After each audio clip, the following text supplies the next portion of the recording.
จารย์พระมหาเถระพระเถรานุเถระเพื่อนสหธรรมิกสหพรหมจารีทุกรูปทุกองค์ปกห่มรักษาศรัทธาสาธุชนคนดีโยมป่อโยมแม่โยมปี่โยมน้องตั้งหลายติดตามรับฟังรายการสารธรรมยามดึกกะเดียวก็จะดึกแล้วนะเจ้าอยู่กะ2 ทุ่มนะกะเดียวก็3-4 ทุ่มแล้วสตะเป็นธรรมะยามดึกธรรมะก่อนนอนธรรมะส่งเข้านอนแล้วแต่ศรัทธาจะตั้งเอาเถอะเนาะวันนี้พบปะกับอาตมาภาพพระมหาสมชาติชาตะปัญโยพำนักจัดรายการอยู่ที่วัดบรรพตสถิตอำเภอเมืองจังหวัดลำปางออกอากาศส่งมายังศรัทธาญาติโยมในพื้นที่ต่างๆอำเภอตำบลจังหวัดต่างๆเนาะโดยเครือข่ายสายบุญของคลื่นสีขาวเพื่อชาวประชาทั้งสถานีสาธารณะและสถานีธุรกิจสาธารณะที่เป็นเครือข่ายกันบอกว่าจะเป็นที่อำเภอฝางบอกว่าจะเป็นที่เชียงใหม่เนาะจะได้มาเจ้าตากำลังเข้ารายการอยู่เจ้าขอโทษเจ้าเจ้าแม่จ้ะกำลังเข้ารายการอยู่เนอะฟังโทรมาเตือนเนาะเอาศรัทธาญาติโยมศรัทธาที่ฟังรายการอยู่ในคณะนี้นะอาตมาภาพพระมหาสมชาติชาตะปัญโยรับผิดชอบดำเนินรายการนะ2 อาทิตย์มาแล้วที่ครูบาอาจารย์ที่เป็นได้มอบเวลาให้เปิ้นบ่สะดวกเปิ้นบ่ว่างส่วนใหญ่ก็เข้ากรรมเข้าปริวาสนะมีกิจกรรมมีการมีงานไปเทศโน่นนั่นนี่นะทำงานกันทั้งนั้นนะถึงท่านอาจารย์พระครูสุจินนันทกิจท่านอาจารย์พระครูชลทานพิทักษ์หลวงพ่อท่านพระครูสังวรศิลาภิลักษ์ท่านอาจารย์เสน่ห์การลงนะก็ว่ากันไปถ้าเปิดบ่ได้เข้าก็เข้าคนเดียว2 ชั่วโมงอู้จากับศรัทธาญาติโยมไปรายการธรรมะก็อู้ไปตัวอิฐก็เปิดเพลง เปิดเพลงธรรมะนะเนาะศรัทธาอิฐบ่ไหวแล้วก็เปิดเพลงให้ฟังพ่องนะกินน้ำกินท่าไปว่ากันไปเอาสบายสไตล์สมชาตินะฮะสไตล์อัตมาภาพนี่แหละเนาะก็ขอบคุณกับสถานีวิทยุสาธารณะทุกสถานีหลวงพ่อใหญ่อำเภอฝางพระครูสุจิตานุรักษ์นะผู้อำนวยการเจ้าของสถานีนะวัดพระพุทธบาทอุดมน้ำบ่อสาวาสถานีวิทยุวัดฝ่ายหินสถานีวิทยุห้วยตองซักนะสถานีวิทยุในเครือข่ายสายบุญของคุณโยมดารุณีและก็ของญาติโยมท่านอื่นๆเจ้าของธุรกิจท่านอื่นๆของแม่นงนะของหลายๆคนที่เป็นมอบเวลาให้กับตังท่านอาจารย์พระครูอภิวัฒนวิกรมได้มาบริหารจัดการในนามคลื่นสีขาวเพื่อชาวประชาคลื่นสีขาวของเฮามีตึงพระสงฆ์องค์สังฆเจ้าพระนักจัดรายการมีตึงนักธุรกิจนะอุบาสกอุบาสิกาที่ทำธุรกิจเจ้าของสถานีวิทยุเจ้าของรายการต่างๆที่เป็นคนใจดีใจงามได้มอบเวลามาอันนี้ก็เป็นกลุ่มที่เรียกว่าเครือข่ายคลื่นสีขาวแล้วก็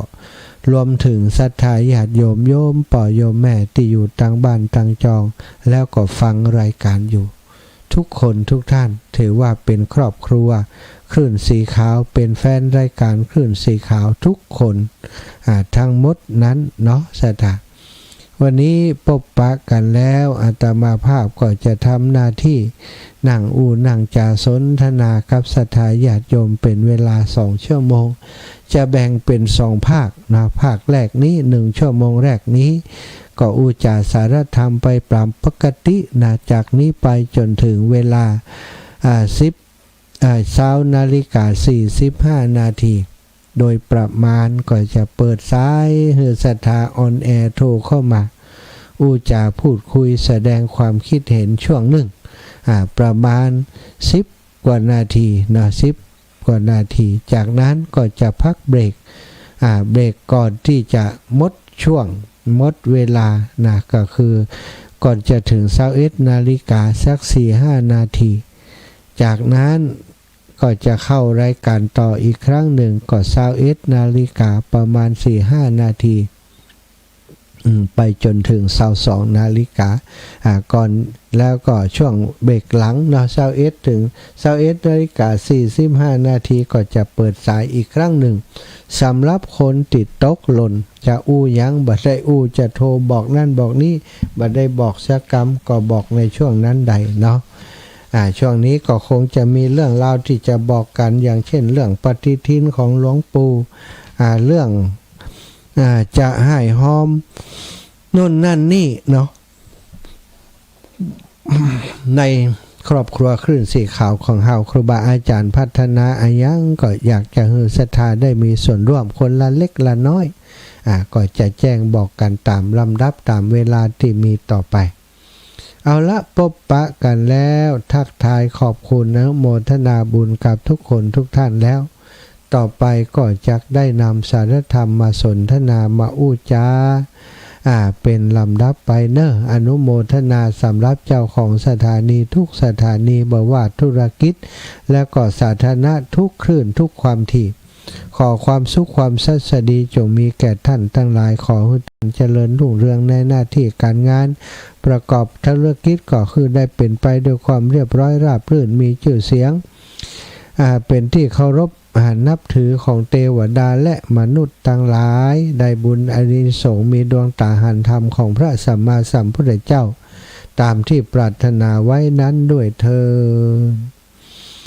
ดศรัทธาวันนี้จะอู้ถึงวันก่อนนี้ได้อู้ถึงตอนชั่วโมงเจ้าเนาะแต่เจ้านี่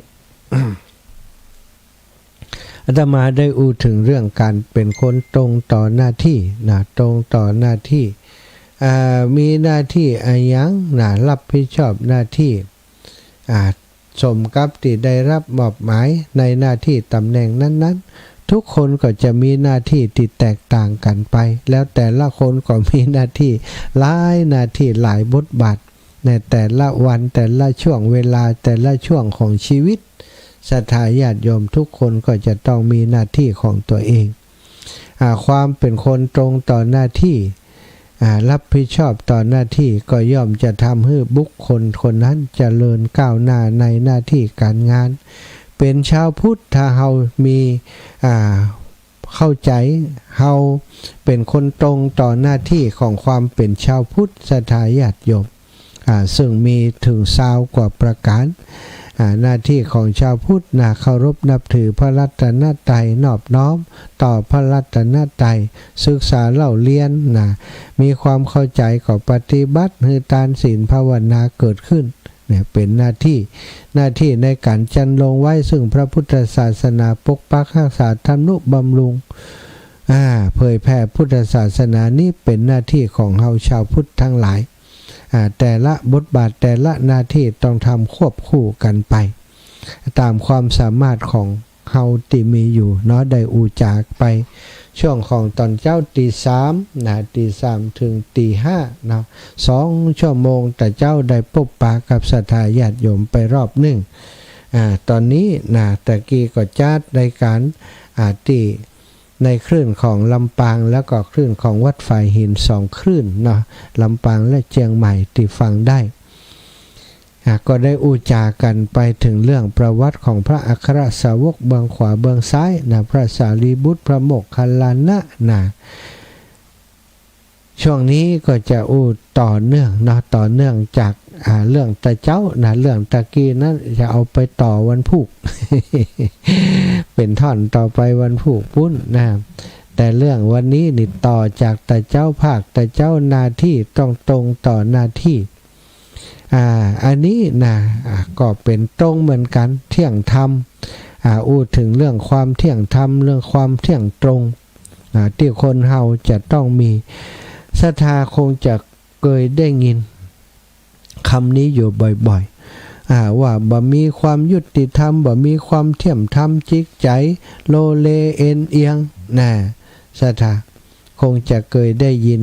บ่อยๆติเวลาเจอคนประเภทนั้นเราจะบอกว่าคนนี้บ่เที่ยงตรงบ่ซื่อตรงอย่างอีเป็นต้นฉะนั้นวันนี้จะอูถึงเรื่องความเที่ยงธรรมความเที่ยงธรรมเป็นอย่างใดคือไอ้หยังสถากึดในใจติ๊กตอกในใจดูคือไอ้หยังความเที่ยงธรรมเป็นอย่างใดอะไรเรียกว่าความเที่ยงธรรมไอ้หยังเรียกว่าความบ่เที่ยงธรรมความเที่ยงธรรมคือการที่เฮายึดมั่นในความถูกต้องนี่อันนี้สำคัญเลยเที่ยงธรรมที่บอกว่าเป็นคนเที่ยงธรรมก็คือเป็นคนที่ยึดมั่นในความถูกต้องไอ้อย่างเป็นความถูกต้องทุกอย่างมันจะมีความถูกต้อง1 + 1เป็น2ถูกต้อง อันนี้เป็นสูตรของคณิตศาสตร์เป็นความถูกต้องนี่ความถูกต้อง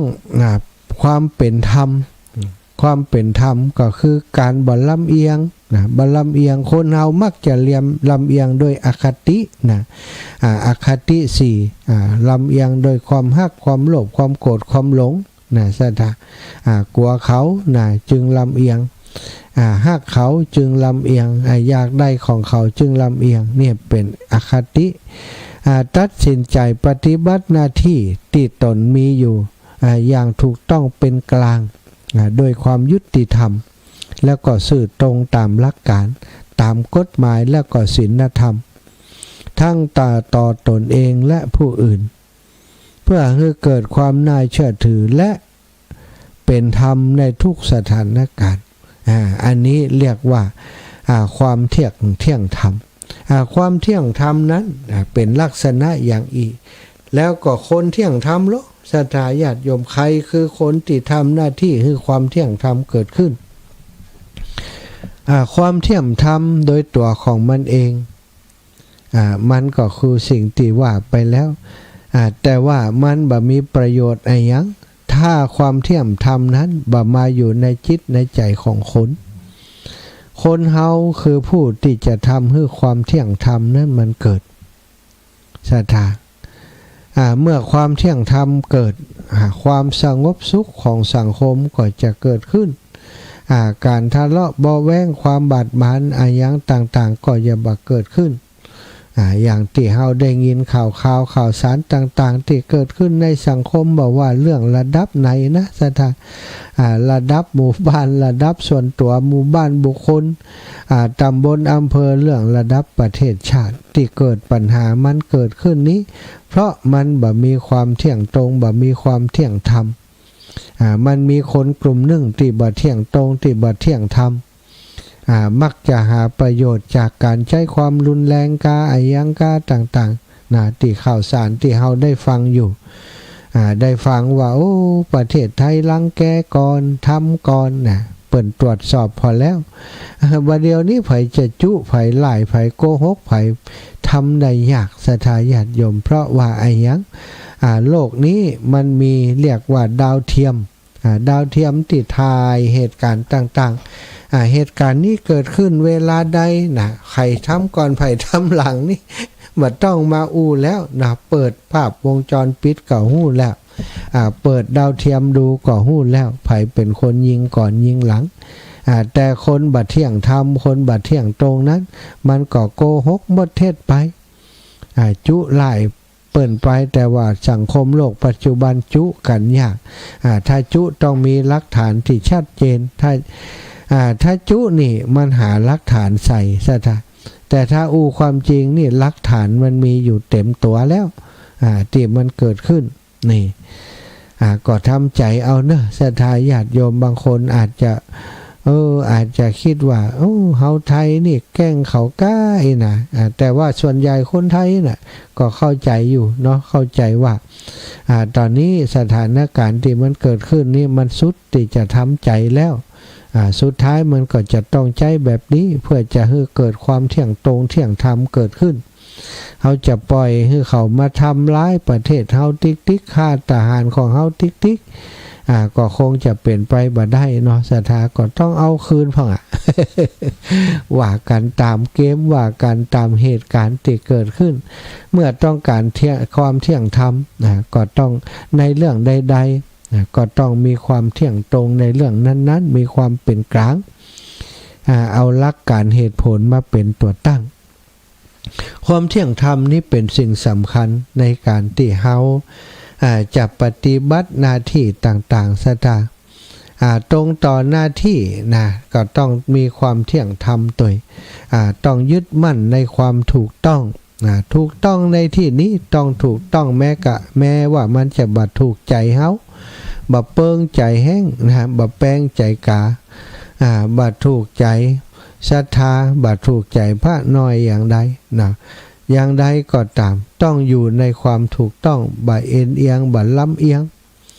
อันนี้เป็นคนของเฮาอันนี้เป็นญาติเฮาอันนี้เป็นนั่นเป็นนี่นะบ่กายะบ่กาทำเปิ้นอันนี้ก็บ่มีความเป็นธรรมบ่มีความเที่ยงตรงต้องมีความเที่ยงตรงเฮาจะหันว่ามีอยู่ช่วงหนึ่งเนาะติคนติดกันงอมแงมติดละครทีวีกันงอมแงมมีเรื่องราวของเปาบุญจุนนะเปาบุญจินเปาบุญจินนี่ตัดสินคดีต่างๆเที่ยงตรงเป็นธรรมภัยพิษก็ว่าตามพิษภัยทุกข์ก็ว่าตามถูกบางครั้งคนพิษนี่เป็นเพื่อพวงเป็นผู้รักผู้ใหญ่บ่สนบ่ไว้นาอินบ่ไว้นาพรมคนพิษว่าไปตามพิษนะประหารอันนี้เป็นคนเรียกว่าเป็นคนเที่ยงธรรมนะเป็นคนตรงฉินนะภาษาจีนว่าตรงฉินฉินนี่แปลอย่างบ่ฮู้เนอะเป็นว่าตรงฉินเนี่ยนะเป็นคนที่ตรงไปตรงมายึดหลักความถูกต้องเป็นใหญ่ยึดหลักความถูกต้องเป็นใหญ่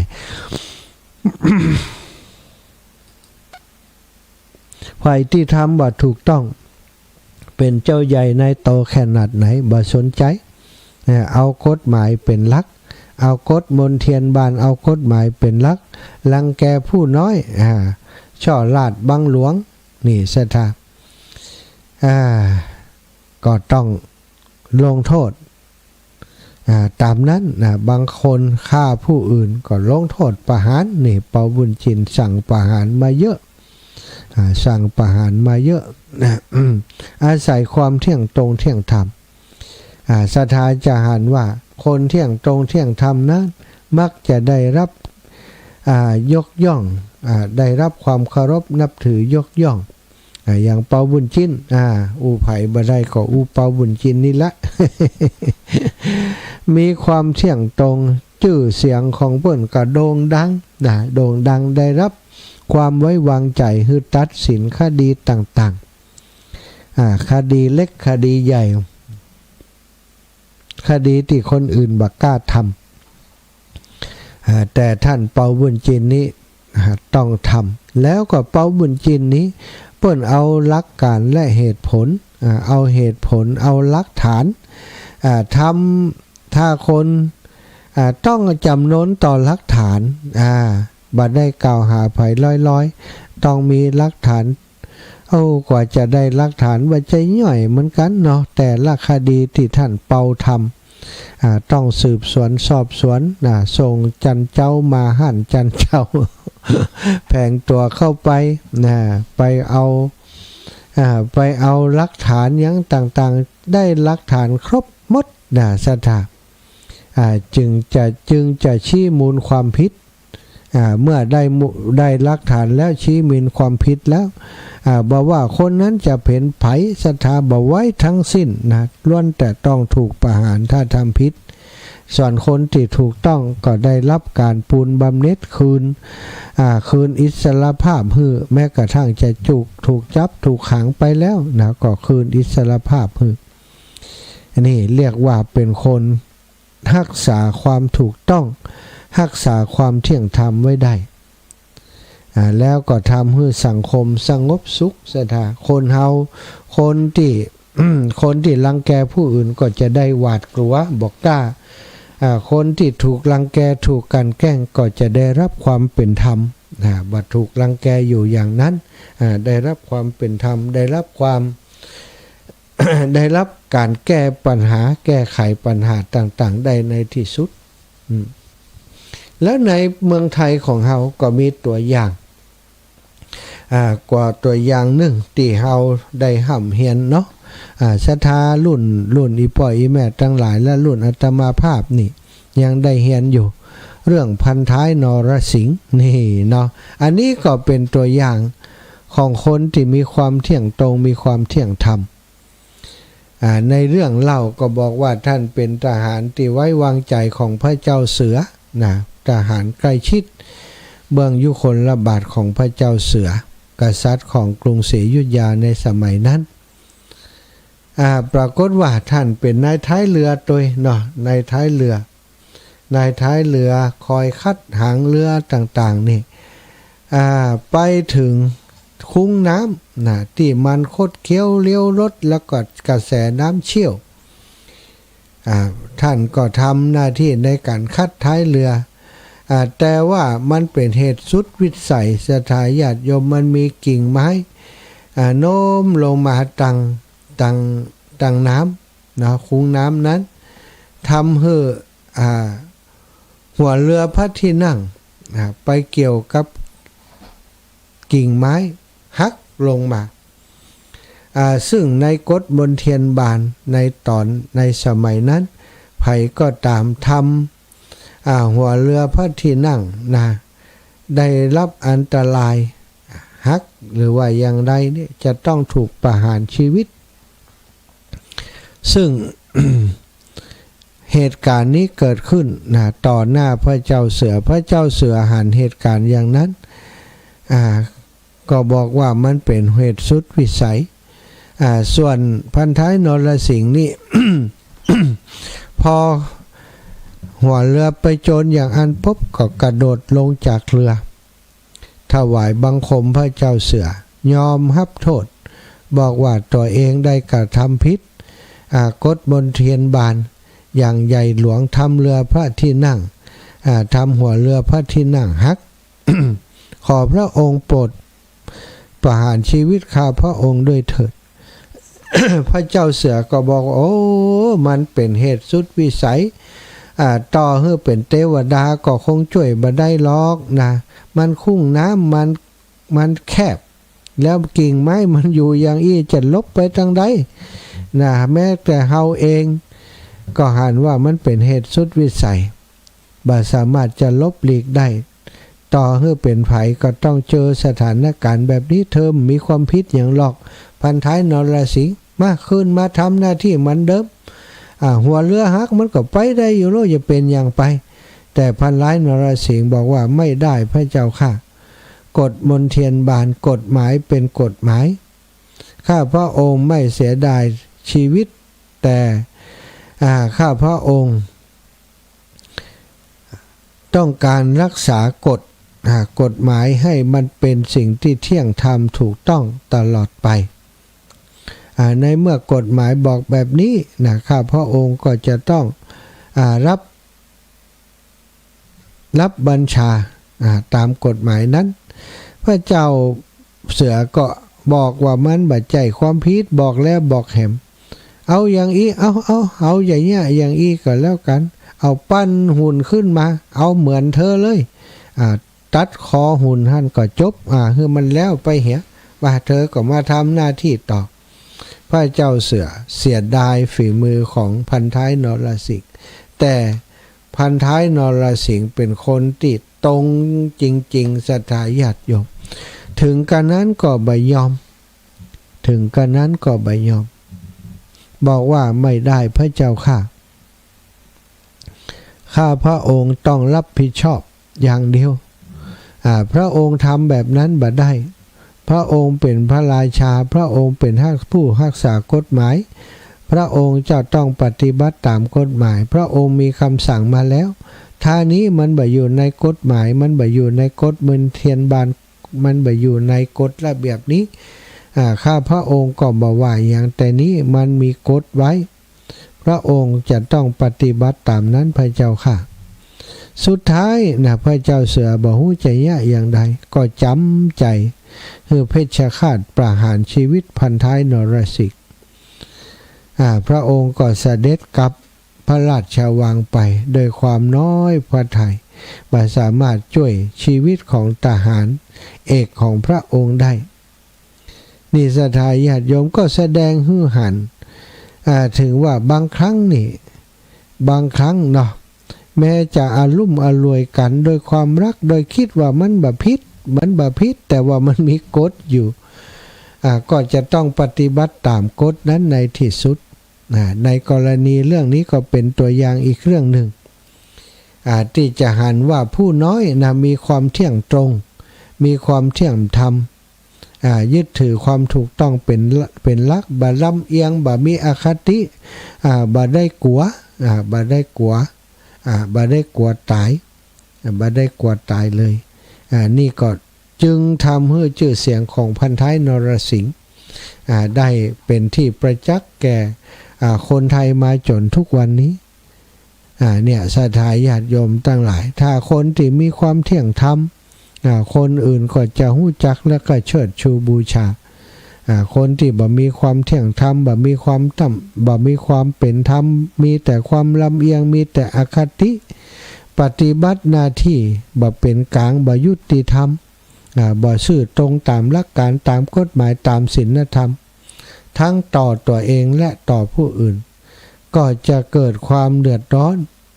ขึ้นในสังคมจะกลายเป็นคนที่บ่น่าเชื่อถือส่วนคนที่ตรงกันข้ามที่เที่ยงตรงเที่ยงธรรมบ่ลำเอียงปฏิบัติหน้าที่ของตนอย่างถูกต้องตามกฎหมายและตามหลักการของศีลธรรมก็จะได้รับการไว้เนื้อเชื่อใจเคารพนับถือศรัทธาธรรมะคนที่ปฏิบัติธรรมก็ต้องเที่ยงตรงกับการปฏิบัตินั้นการปฏิบัติธรรมการจะได้บุญได้กุศลต้องทำจริงปฏิบัติจริงถ้าทำแบบจริงทำหลอกก็ได้ผลเป็นหลอกปลูกข้าวหลอกก็ได้ข้าวรีบ ปลูกข้าวจริงๆดูแลข้าวจริงๆก็ได้เมล็ดข้าวมากินมาบริโภคความหมายของความเที่ยงธรรมก็คือถ้าจะแยกไปก็มีความเป็นกลางบ่เข้าข้างฝ่ายใดฝ่ายหนึ่งบ่มีอคติส่วนตัวบ่ว่าอคติเพราะฮักอคติเพราะโกรธเพราะเกลียดเพราะโลภเพราะหลงหยังก็แล้วแต่เอาความเป็นกลางเป็นหลักมีใจที่เป็นกลางบ่เข้าข้างฝ่ายใดโดยเฉพาะเรื่องคดีความการศรัทธาต้องตัดสินใจไปตามเหตุผลความถูกต้องความยุติธรรมการปฏิบัติต่อผู้อื่นอย่างเท่าเทียมกันและถูกต้องความเที่ยงธรรมนี้ก็หมายถึงความยุติธรรมโดยเป็นพฤติกรรมความเที่ยงธรรมเป็นลักษณะความยุติธรรมก็เป็นลักษณะหนึ่งของ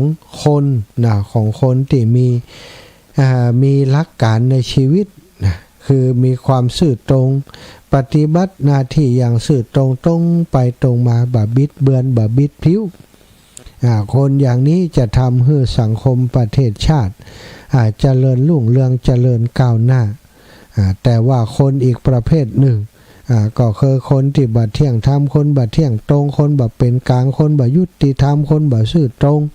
ต่อตัวเองและผู้อื่นจะทำให้โลกนี้ได้วุ่นวายได้เหมือนกับโลกเฮาที่เกิดความวุ่นวายขึ้นทุกวันนี้ก็เพราะมันมีคนบ่เที่ยงตรงมันมีคนบ่เที่ยงธรรมอยู่ในโลกของเฮานี้เองซะท่ามันจึงทำให้โลกของเฮานี้วุ่นวายไปโดยประการต่างๆเนาะนี้ก็ เป็นสิ่งที่นำมาการรับความเที่ยงธรรม นอกจากความเป็นกลางความยุติธรรมความซื่อตรงแล้วก็ยังมีอีกเรื่องหนึ่งก็คือความรับผิดชอบการกล้ายอมรับผลของการกระทำตนเองบ่โยนความผิดไปให้ผู้อื่นอันนี้เรียกว่าเป็นคนที่เที่ยงธรรมเที่ยงตรง ทุกวันนี้มีคดีความอย่างเกิดขึ้นมาแล้วสถาโอ้กว่าคนร้ายมันจะยอมรับมันแถไปแถมาลบไปลบมาจนสุดท้ายนะจำนวนโดยหลักฐานถึงจะยอมคดีน้องชมพู่นำมือหลายปีมาแล้วเด็กน้อยที่ถูกฆาตกรรมนี่สถาจากคนใกล้ชิดนะเอาไปเอามาไล่ไปไล่มาจนสุดท้ายนะก็จับได้ยับได้ตอนเปิ่นยับบ่ได้คำเตือเปิ่นหลักฐานไปถึงเนี่ยโอ้ลอยหน้าลอยตาในสังคมนะว่ามีความรับผิดชอบบ่กล้ายอมรับนะบ่กล้ายอมรับในผลการกระทำของตนเองโยนความผิดไปให้คนนั้นคนนี้ตัวอย่างในการที่นำความเที่ยงธรรมไปใช้ในชีวิตสถาอย่างเช่นในการทำงานผู้ที่ตรวจสอบภายในนะต้องมีตรวจสอบภายในต้องมีความเที่ยงธรรมในการประเมินข้อมูลเพื่อให้ผลงานที่ตรวจสอบนั้นออกมาเป็นที่น่าเชื่อถืออย่างมีหน่วยงานหนึ่งนอที่เปิดตรวจสอบไปทั่วนะตรวจสอบทุกองค์การทุกวงการสถานั่นก็คือผู้ตรวจสอบเงินแผ่นดิน เงินของแผ่นดินจ่ายไปที่ไหนหน่วยงานกรมกองไอ้ยังต้องไปตรวจสอบว่าจ่ายตามนั้นหรือไม่มีพยานมีหลักฐานหรือไม่องค์การปกครองส่วนท้องถิ่นองค์การปกครองส่วนท้องถิ่นอบต.เทศบาลอบจ.ต่างๆเหล่านี้นะที่ใช้งบประมาณของแผ่นดินงบประมาณหลวงต้อง มีรายละเอียดก่อนของการเบิกจ่ายงบประมาณทุกอย่างมูลนี้จะมาตรวจสอบสถาผู้ตรวจการแผ่นดินจะต้องมาตรวจสอบนี่พอมาตรวจสอบแล้วนะถ้ามีความทุจริตก็ต้องว่ากันตามกฎหมายแต่ว่าถ้าหากผู้ตรวจสอบนะไม่ทุจริตเสียเองอันนี้เป็นญาติพี่น้องเฮานายกคนนี้เป็นญาติเฮาเธอทั้งหลายอย่าไปทำเขาอย่าไปแย่อย่างเขาเอาเรื่องนี้ลืมกันไปเหียหรือว่าทำลายหลักฐานต่างๆอย่างนี้นะการประเมินข้อมูลต่างๆก็บ่ถูกต้องผลที่ออกมาก็บ่ถูกต้องบ่เป็นที่น่าเชื่อถืออย่างตรวจสอบเงินแผ่นดินต่างๆนี่เนาะเอาไปเอามาสำนักงานตรวจสอบเงินแผ่นดินเต้าสร้างโดยความทุจริตกันแน่นหนาตรวจสอบถึงไหนหมูนะสถาดับปิงมีไผผิดกฎหมายตั้มเดียวก็นะอันนี้จะหันว่าบางครั้งบางทีความเที่ยงธรรมก็บ่มีเหมือนกันนะกับคนกลุ่มบางคณะแล้วในชีวิตประจำวันเราสามารถนำความเที่ยงธรรมมาใช้อย่างใดพ้องการตัดสินใจเรื่องใดๆโดยบ่นำความรู้สึกส่วนตัวมาเกี่ยวข้อง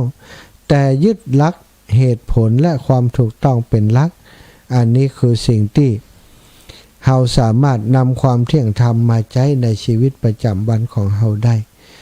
เราต้องใช้ทุกวันสถาความเที่ยงธรรมต่อตนเองนะการรักษาศีลวันนี้รักษาศีลบริสุทธิ์ก็นะรักษาศีลดีรักษาศีลถูกต้องก็นี่เราก็จะรู้โดยตัวของเราเองได้ดีทุกเรื่องสถานที่เกิดขึ้นในชีวิตประจำวันถ้าเรานำเอาความเที่ยงธรรมมาตัดสินเรื่องใดๆก็แล้วแต่เรื่องนั้นๆก็จะเป็นไปโดยความเรียบร้อยและดีงามแต่ถ้าบ่มีความเที่ยงธรรมนะสถาความยุติธรรมก็บ่มีนะเอาเรื่องส่วนตัวมาเกี่ยวข้องบ่มีเหตุผลต่างๆความถูกต้องก็บ่เกิดขึ้นในสังคมบ่เกิดขึ้นในวิถีชีวิตการทำงานของเราในแต่ละวันโดยเฉพาะการปฏิบัติธรรมสถาเราจะบ่เที่ยงธรรมบ่เที่ยงตรงบ่ได้ทำไมบอกว่าบ่ได้ก็เพราะมันได้ผลถ้าเราปฏิบัติธรรมแบบหลอกๆนั่งทำสมาธิแต่ว่าใจบ่ได้อยู่กับสมาธินั้นต้องการให้คนมายกย่องชื่นชมว่าอาจารย์ท่านนี้ครูบาท่านนี้บารมีแรงกล้านั่งสมาธิได้เมินนานบางคนแสดงเอาก็มีสถา การทำสมาธิอาจจะบ่จำเป็นต้องนั่งอย่างนั้นอย่างเดียวอาจจะเป็นช่วงเราเดินเราทำงานอย่างต่างๆก็สามารถกำหนดจิตให้เป็นสมาธิได้นี่คือการปฏิบัติธรรมแบบถูกต้องเที่ยงตรงสถาได้อุจากันมาก็พอประมาณนี้นะสำหรับความเที่ยงธรรมความเที่ยงตรงสถาญาติโยมทั้งหลายถ้าเฮาท่านเจ้าทั้งหลายต้องการคือคนอื่นปฏิบัติต่อเฮาด้วยความเที่ยงธรรมด้วยความเที่ยงตรงด้วยความยุติธรรมเฮาเองก็เช่นเดียวกันจะต้องปฏิบัติต่อผู้อื่นโดยความเที่ยงตรงด้วยความเป็นธรรมด้วยความยุติธรรมเหมือนกันต้องบัดลำเอียงพ่อรักพ่อชังพ่อเกลียดพ่อบ่ได้ประโยชน์ต่างๆต้องเอาความถูกต้องเป็นหลักเนาะถูกต้องเที่ยงธรรมเป็นหลักแล้วเฮาก็จะเป็นคนที่มีความเที่ยงธรรมมีความยุติธรรมเกิดขึ้นเป็นที่ยกย่องของคนทั้งหลายเป็นปิตามารดาเป็นปู่ย่าตายายเป็นไผก็ตามเฮาสามารถนำความเที่ยงธรรมนำคุณธรรมนี้มาปฏิบัติในประจำวันในที่ทำงานของเฮาทุกวันได้เพื่อประโยชน์ของไผก็เพื่อประโยชน์ของตัวเฮาเองจะได้เจริญในธรรมจะได้มีความสุขในการดำเนินชีวิตอยู่กับครอบครัวอยู่กับชุมชนอยู่ในประเทศชาตินี้อย่างสงบสันติสถาได้เวลาที่จะปั่นให้ศรัทธาญาติโยมได้โทรเข้ามา0808844173 0808844173 ขอตังใดจะมือแม่นใครจะโทรติดก่อนพี่น้องเมืองน่านลำปางเชียงใหม่เมืองแป่เชียงไฮ้แม่อำพรแซ่บูรับทราบแล้วโยมแม่อำพรห้อมถมดินมาเป็นจำนวนเงิน600 บาทแม่เอา2ดับเนาะ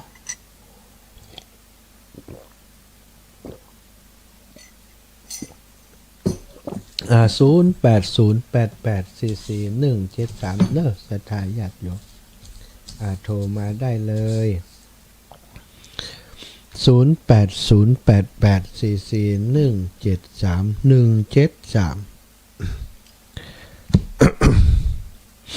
0808844173อูไปอูมาก็คอแหบคอแห้งแล้ว 2 ชั่วโมงวันนี้ก็ ตั้งแต่เจ้ามา เป็นชั่วโมงที่4แล้วสถานที่ได้นักจัดรายการเนาะการใช้เสียงเยอะๆบางครั้งบางทีก็ทำให้เสียงเฮาแหบแห้งไปเหมือนกันเจริญพรแม่บุญนักบุตรธิเดชเสียงชัดเจนดีเนาะชัดเจนดีแล้วเจ้าไม่ได้ยินชัดเหมือนหน้าคุณเจียมันบัดดังดังแล้วที่พังตีอันสอดแมลงกระตึ้งไม่ได้ยินกับผ่อนก็คุยในบ้านนะนึกบ่มีนี่อันเราเนี่ยเขาได้ยินเนี่ยดีแล้วกำนี้ก็จะได้ยินถึงวันนะเด้อก็จะได้ยินถึงวันนะจ้าสาธุจ้าสาธุให้กำลังใจเด้ออาจารย์จ้าไปเมืองลี่ก่อนเจริญปอนแม่สายอยู่ตั้งใดสวัสดีเจ้าสาธุเจ้าอยู่ไปหาเปิดเด้อมีพลังเงียบฟังอยู่เมืองลี่ก็ว่าอยู่เมืองหยังอยู่เมืองลี่เนี่ยเจ้าไปแล้วล่ะพูดละมาไปแล้วสาธุเขาคุ้นดีแม่และพี่น้องหนองห้าเด้อสาธุแม่สุกันทาแม่สายฟันหลังเงียบแม่บัวผิน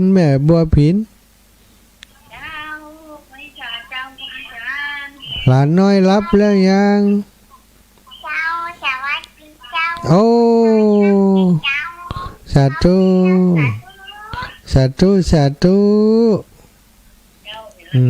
คิดถึงหลานน้อยเนอะ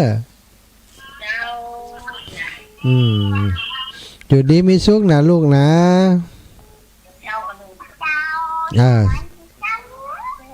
ต้องสวัสดีม่วนขนาดสาวน้อยเมืองน่านแม่จันสมณีจักพี่น้องเมืองฝางรีบกอบรีบกุด ยรีบถอรีบพายตลาดจะวายสายบัวจะเน่านมัสการเจ้าท่านมหาเจ้า จาตุเจ้าอีแม่ ฟังอย่างนั้นนอนฟังนะกันนี่นะ นอนฟังแหละ พ่อหนังพ่อเนืองยังซักเสื้อถ้าท่านมาก็ออกตัวใดตัวหนึ่งออกก็นอนฟัง ดีแล้วฟัง เดี๋ย ป้าว นี้เวลามันเวยเนาะ เจ้าอีแม่ ลาเวยให้กำลังใจนะเจ้า สาธุค่ะโยมแม่ เจ้าโอ้ถามหน่อยอ่ะอันวัดดับไฟน่ะเปิ้นจะเนี่ยอย่างก่อท่าน วันที่18อีแม่เปิ้นจะอันยกชัดแม่ อ๋อเจ้า วันที่17แม่ไปหาหมอจังใหม่อาจจะลวดไปกับหมอ โอ้ดีกะ เจ้าลวดไปนอนบ้านลูกอ่ะ เจ้าพักกันปุ่นเนาะเจ้าสาธุเน้อแม่เน้อจ้าสาธุจ้าเจริญพรแม่บุญไลพงพิงโอ้แม่บุญไลสายลุดไปแล้ว แม่บัวเร็วคำมีบ้านแม่ตำเจริญพร เพื่อนอิสาเจ้า โอ้แม่จันเรือนใส เจ้าฟังตลอดอะแล้วมาได้โทรวันนี้โทรอีกกรรม วันที่11ปะกัน แน่นอน แม่ไปกับปอดมกะ เจ้า ดีแล้วปะกันพุ่นเนาะแม่เนาะลำปางไปหลาย2 ตู้กับ หลายหน้าม่วนดีในหันกัน เจ้าแม่สาธุ เย็นนี่เด้อเจ้า สาธุขอบคุณแม่นะอนุโมทนาบุญขอบคุณเป็นอย่างสูงเจริญปอนป่อบุญธรรมปีน้องปูงน้อง ครับไว้จ้าครับท่าน มีแม่อยู่ต้อยหันก็ เนี่ยกะปวดจะร่วมแม่หนึ่งด้ำนะครับ โอ้เอาดิน1 ดำช่วยกันพัฒนาที่ดินเนาะ ครับ ป่อบุญธรรมแม่รัตนา จะเลื่อนป้ากันที่วันที่11นี่ก็ครับ ป้ากะป่อ ไปอยู่เนาะ ไปกะป่อ วันเดี๋ยวไปคือจูเดียนปากทางเจริญนะเนาะ โอ้สาธุได้เลยอีป่อ ครับครับไว้จ้าครับ ป่อบุญธรรมพี่น้องปนน้องป่อบุญธรรมแม่รัตนาสังคำฟั่นร่วมบุญถมดิน1 ด้ำแม่บุญไลพงพิงเจริญปอนอีแม่ครับไว้เจ้า สบายดีเนาะพี่น้องเมืองพร้าว เจ้าแม่เจ้าลูกก็สบายดีแล้วเหรอ สบายดีละวันนี้ไปถอดไหมเรียบร้อย โอ้กี่เกมหัวแม่ เรียบร้อยละถอดไหมละ เนี่ยจะได้ล่ำเหลือ มันตกใส่แม่ไม่ตกใส่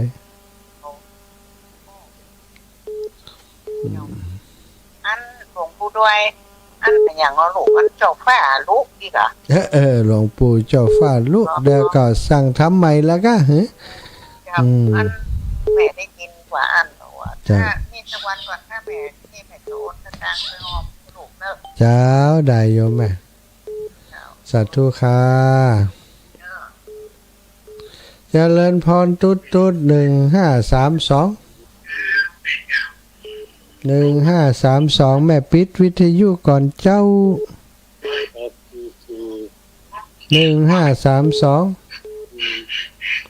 1532ถ้าไปท่าฟังแล้วก็จะนึกว่ามันนั้นวิทยุกับโทรศัพท์มันเสียงเต่ากันนี่ก็จบข่าว เจริญพรแม่น้อมเจ้า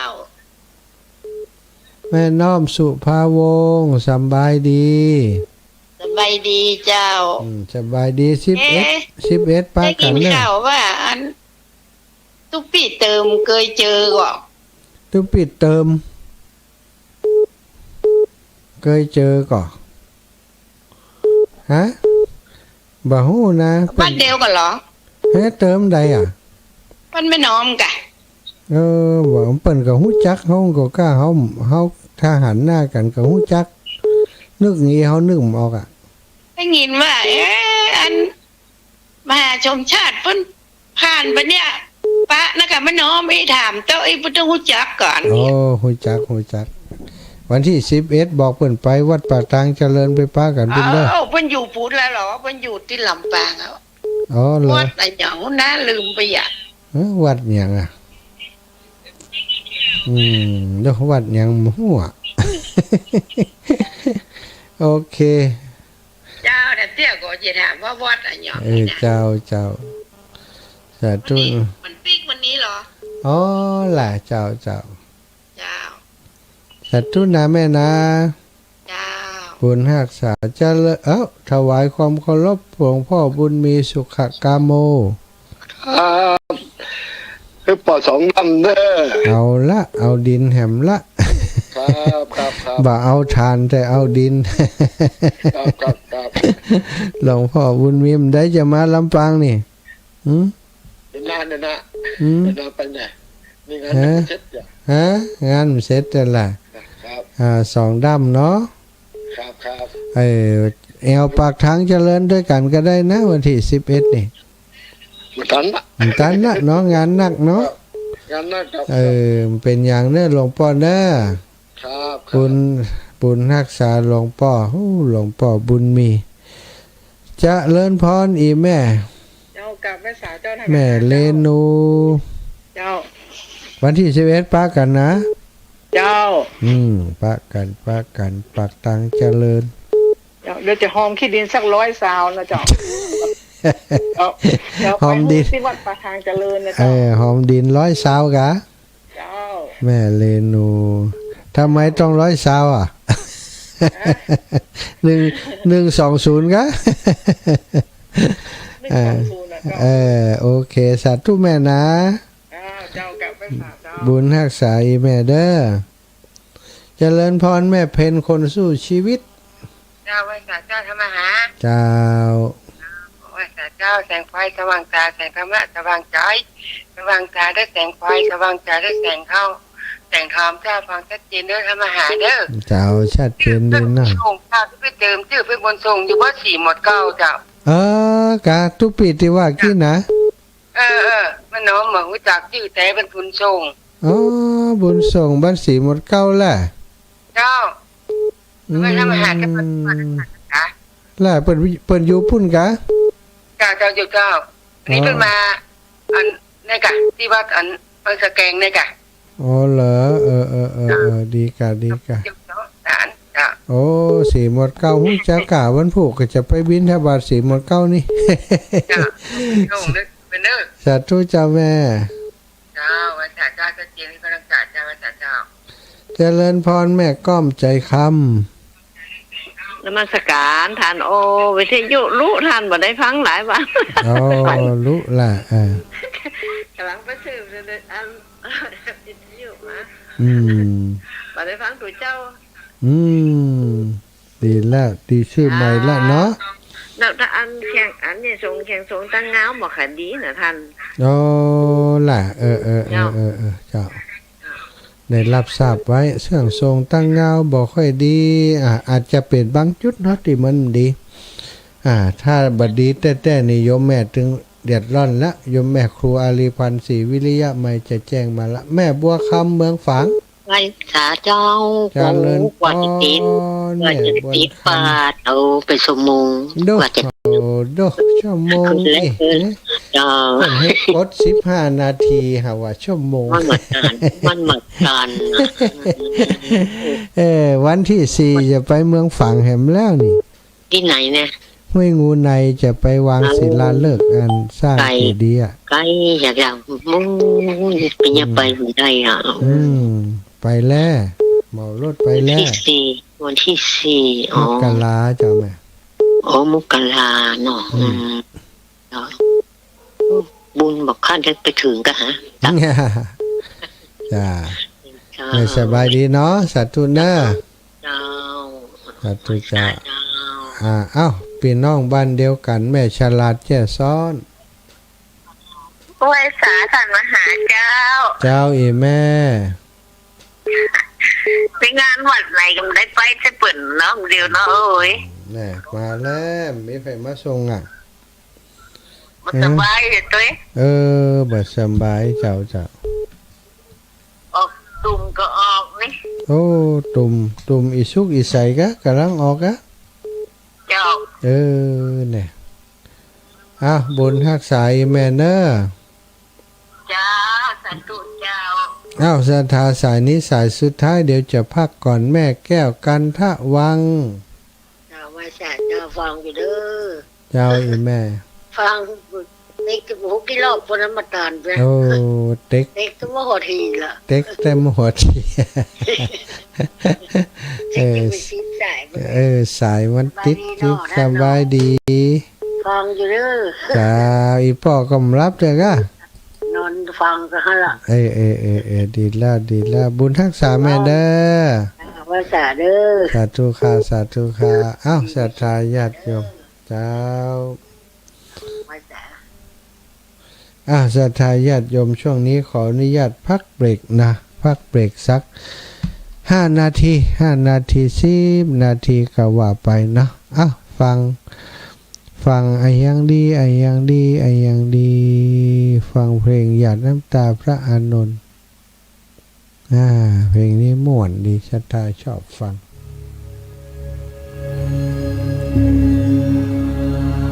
बुद्धं शरणं गच्छामि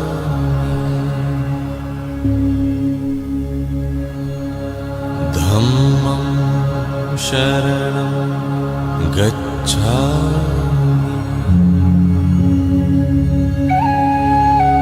संघं शरणं गच्छामि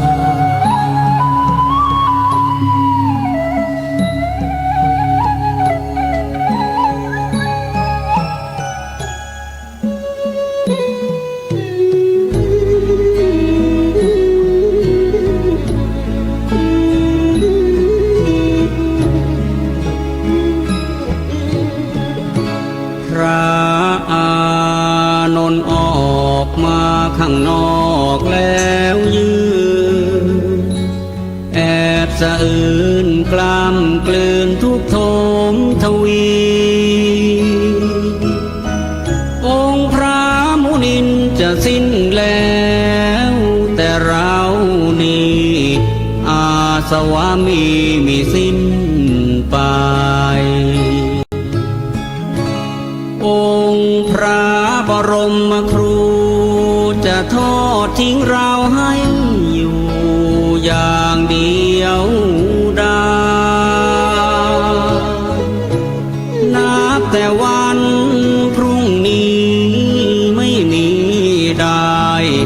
รับใช้องค์พระภาควัน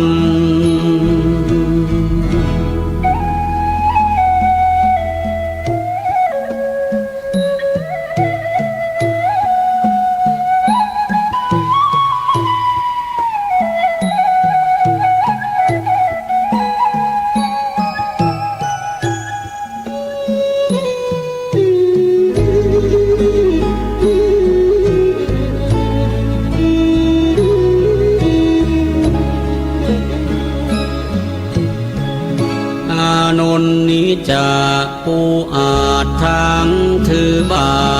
ทจีวรถวายน้ำทรงพระภาคหลังพระกรบวนพระโอษฐ์อีกตามจรผู้ใดใครหนอภายหน้า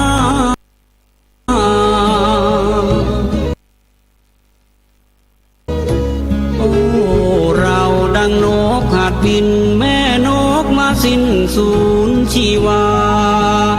ปีกนั้นยังไม่กล้าขาไม่แข็งแรงพอ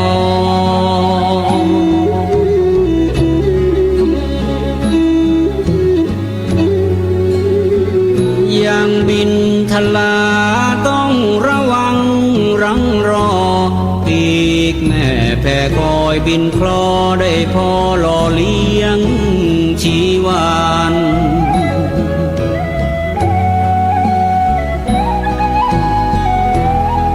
เปรียบเป็นเช่นเราได้เพียงพระโสดาบันยังไม่ทันสำเร็จ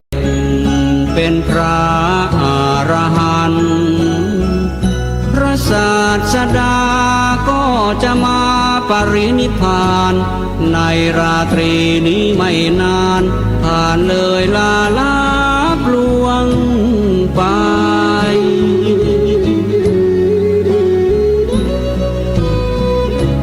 โอ้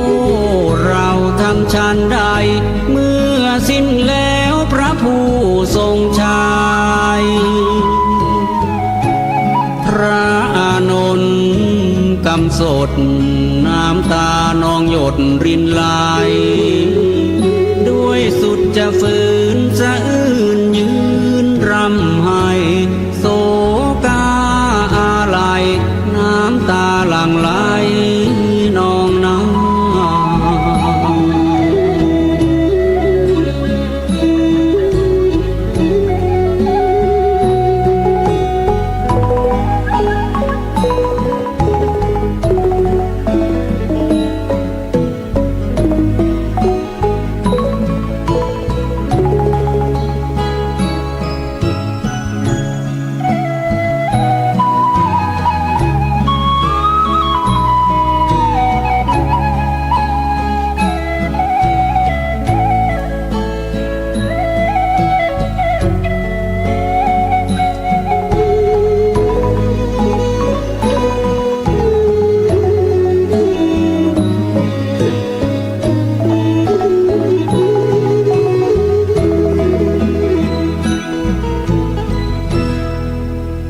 องค์พระโท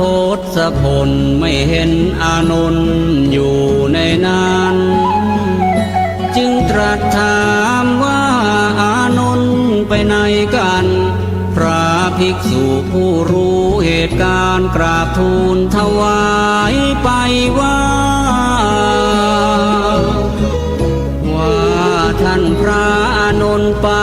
แอบยืนรำให้ฟูมฝ่ายน้ำตาเศร้าระทมมองไม่อกใจนั้นให้เววา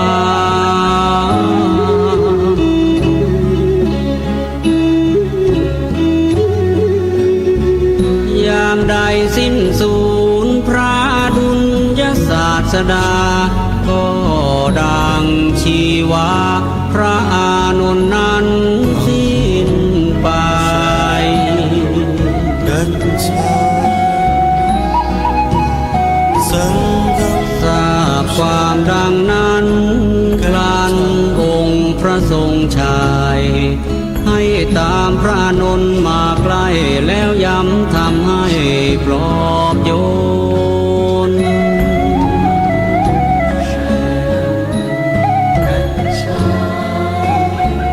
ลดความเศร้าหมองที่เข้าครองในกมลแก่พระอานนท์ให้คลายทุกข์ทนวิญญาณ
เชิญชวนทุกท่านเข้าวัดเข้าวา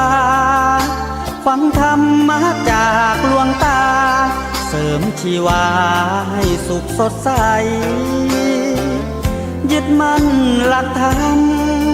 คำสอนไว้ให้ขึ้นใจ ความดีรีบทำกันไว้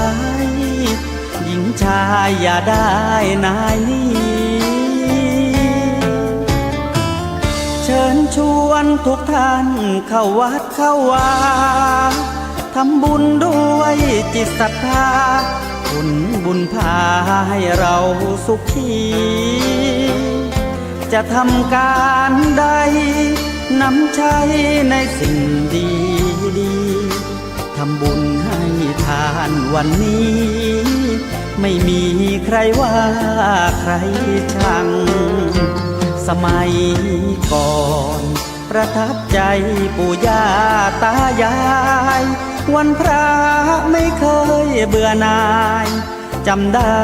ไม่ลืมสักครั้งเหตุใดวันนี้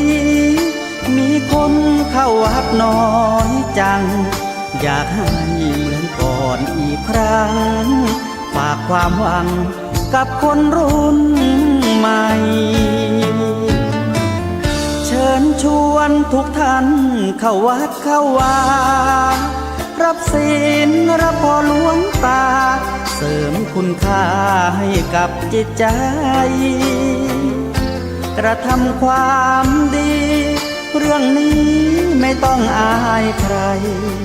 ว่างจากการงานเมื่อใดเชิญชวนท่านไปทำบุญ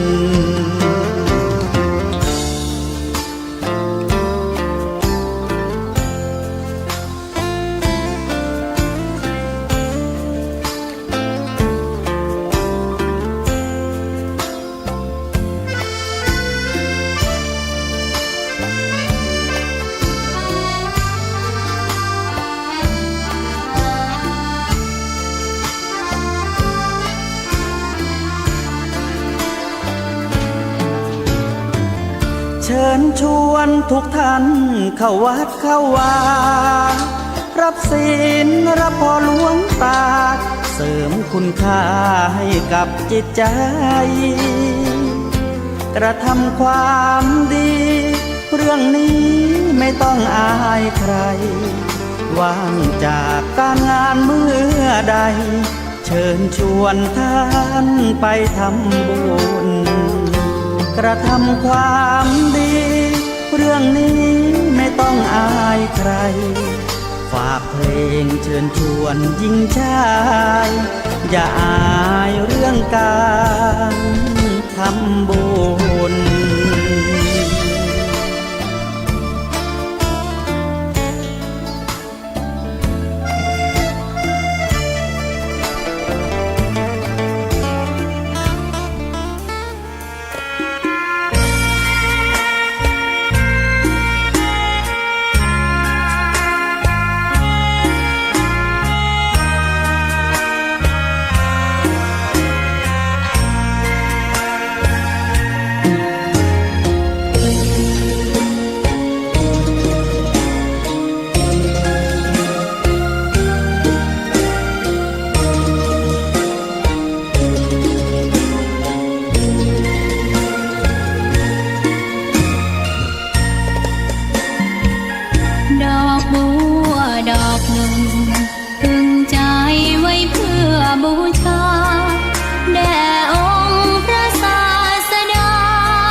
เจ้า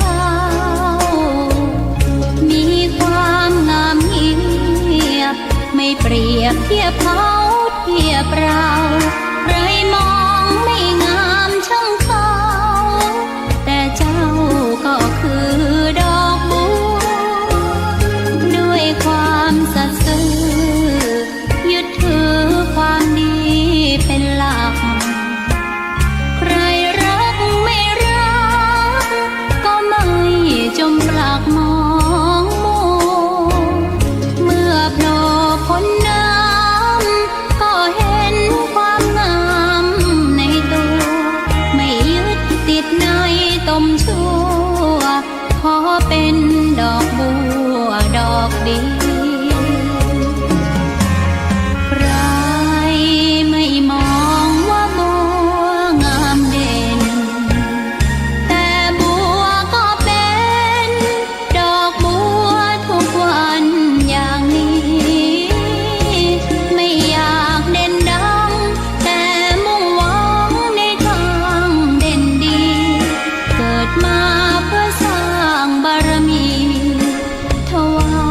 ชีพนี้บูชาดอกบัวดอกน้อยเฝ้าคอยคนที่ใจบุญมาโอบเอื้อเกื้อกูลรู้ค่าของบุญเก็บบัวขึ้นมาเพื่อสร้างความดีและเสริมบารมีดังว่าใช้ดอกบัวนี้บูชาพระสัมมาสัมพุทธองค์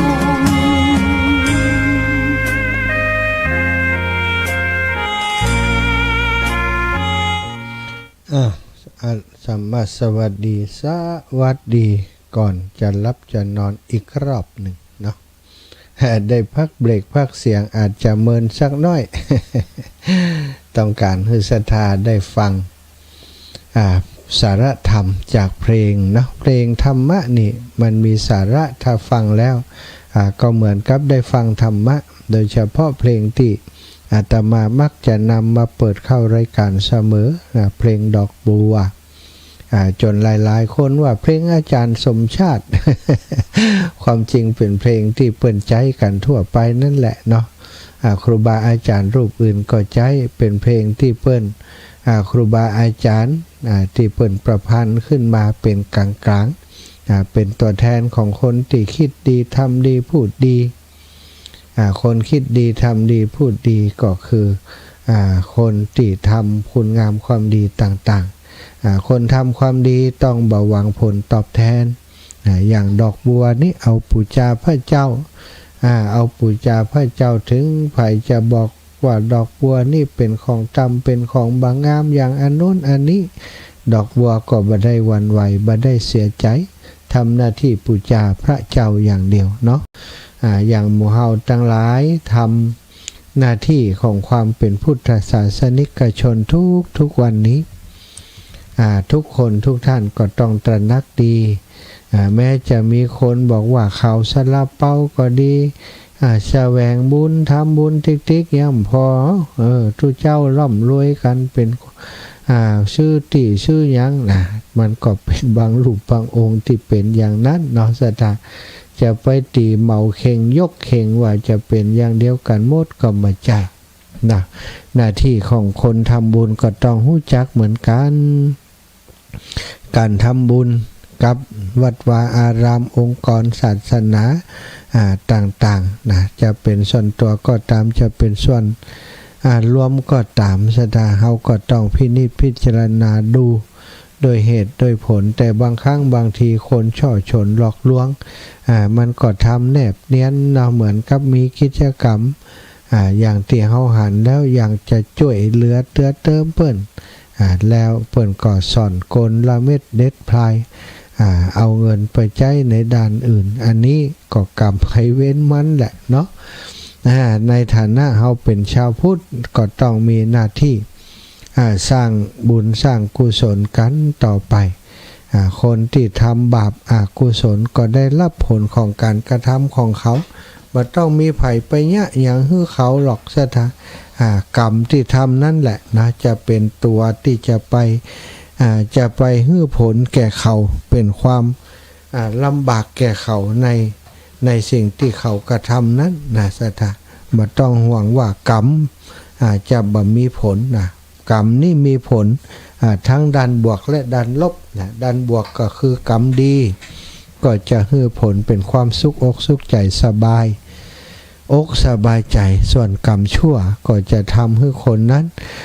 มัวหมองลำบากนะศรัทธาก่อนที่จะได้นำสารธรรมเรื่องต่อไปมาสนทนาอูจากับศรัทธาอีพ่ออีแม่ค่ำคืนนี้เนาะแต่คืนนี้หลายคนก็ฟังรายการจากหลวงปู่ได้รับทราบกิจกรรมเตียตมาภาพได้ทำที่วัดบรรพตสถิตอยู่ในขณะนี้นะได้สร้างห้องครัวสถานห้องครัวสำหรับใช้ประโยชน์กับศรัทธาญาติโยมที่เปิ่นมาปั่มเปงมาปฏิบัติที่วัดบรรพตสถิตโดยเฉพาะคนที่เปิ่นมาปฏิบัติเป็นคอร์สมานอนอยู่ 3-4 วันมาปฏิบัติที่นี่ เปิ้นก็จะมาพักที่กุฏิสิริธรรมวิพัฒน์อนุสรณ์มีห้องพักที่ปลอดภัยให้กับเปิ้นแยกส่วนจากห้องพักของพระสงฆ์แล้วก็มีสถานที่ที่ปัจจุบันนี้ก็ใจตรงกุฏินี้เป็นสถานที่ประกอบอาหารทำอาหารมันบ่เป็นสัดส่วนบ่เป็นความดูแล้วบ่ค่อยเรียบร้อยก็เลยคิดว่าถ้าสร้างห้องครัวทำห้องครัวจะทำให้คนที่เปิ่นมาพักอาศัยตลอดถึงศรัทธาสาธุชนที่มาปฏิบัติธรรมที่นี่ก็ดีจะได้รับความสะดวกจากการที่มีห้องครัวเป็นส่วนกลางก็เลยได้ทำโครงการนี้ขึ้นมาก็มีญาติโยมและครอบครัวของเปิ้นนะได้สนับสนุนร่วมบุญหอมบุญมา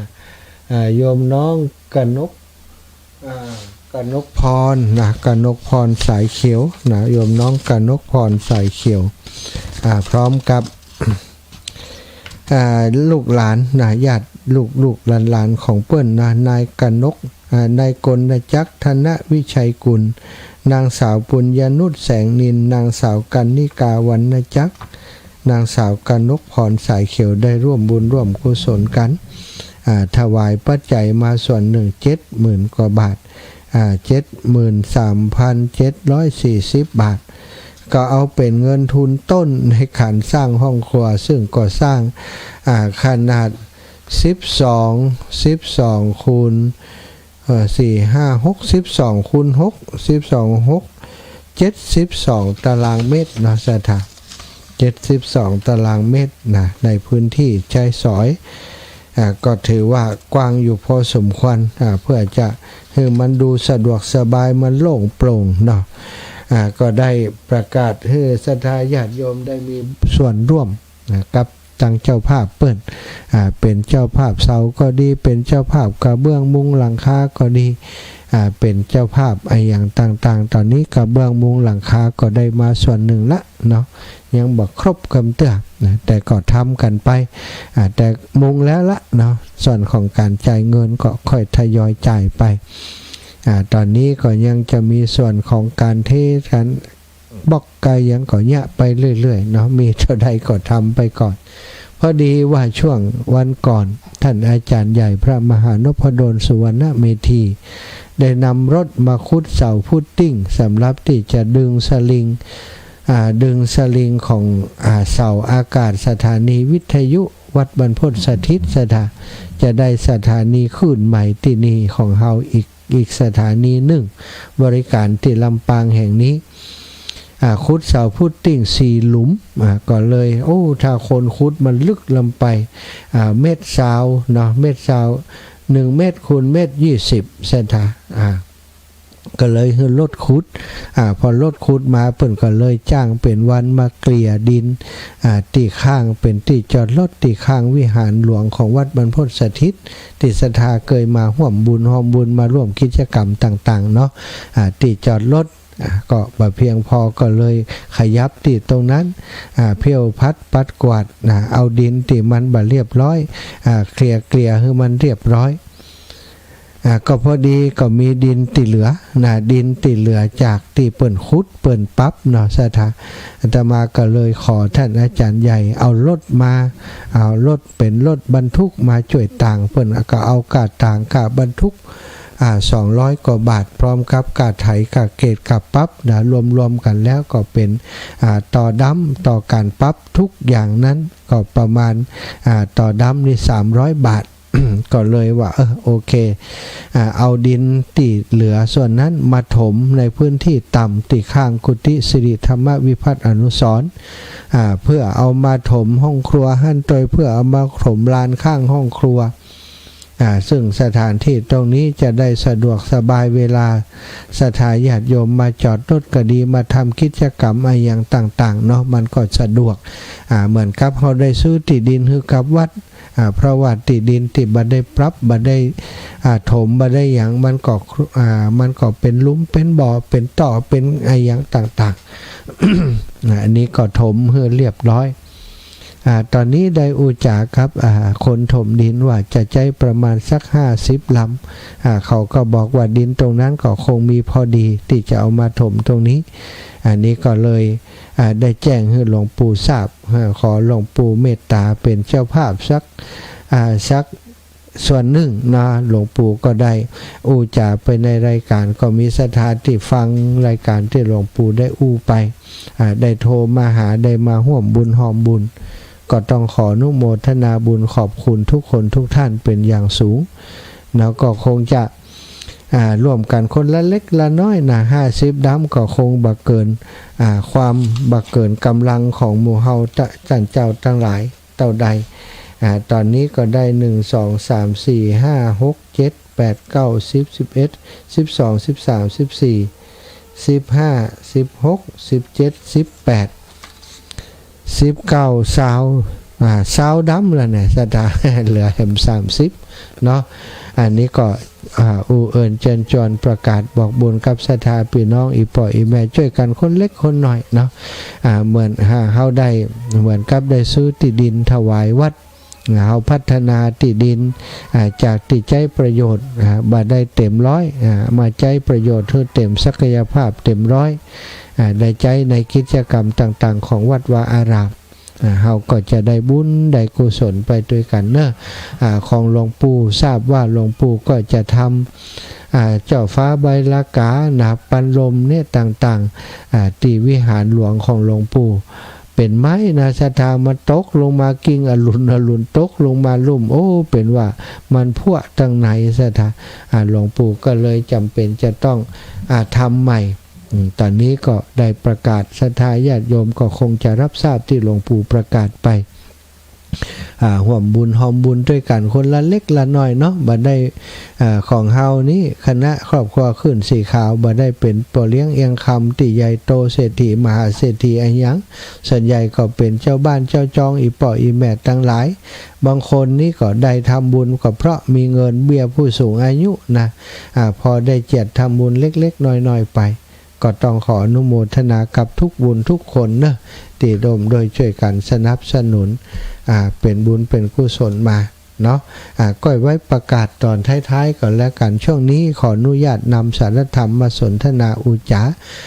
ฝากงานอีกงานหนึ่งนะวันที่11นี้ที่วัดปากตางเจริญมีการสืบชะตาหลวงทำบุญประจำปีส่งน้ำพระธาตุส่งน้ำพระเจ้าศรัทธาญาติโยมอีป่ออีแม่อยู่ไกลก็ไปร่วมบุญกันเนอะไผจะเอาหงตาลไปไผจะไปร่วมบุญหอมบุญกับครูบาอาจารย์ก่อนนิมนต์เจริญปอนได้ไปร่วมบุญโดยกันอาตมาภาพและคณะศรัทธาจากลำปางจะไปกัน 3-4 ตู้เหมือนกัน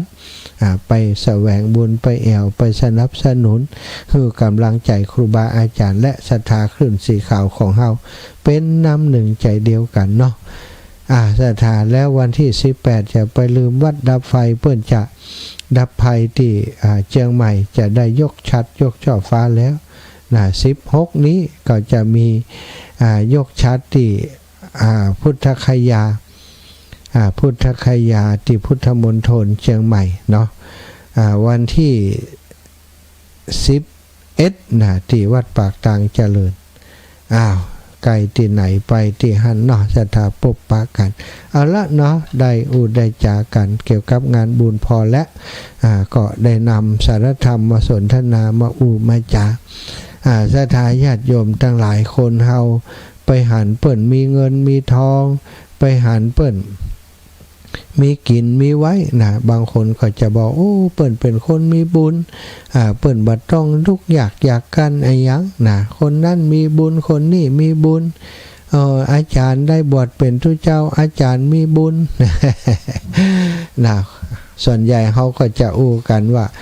คนที่เป็นอย่างนั้นอย่างนี้คือคนมีบุญซะท่ะแล้วก็คนมีบุญหมายถึงอะไรยังจริงๆแล้วคนมีบุญนั้น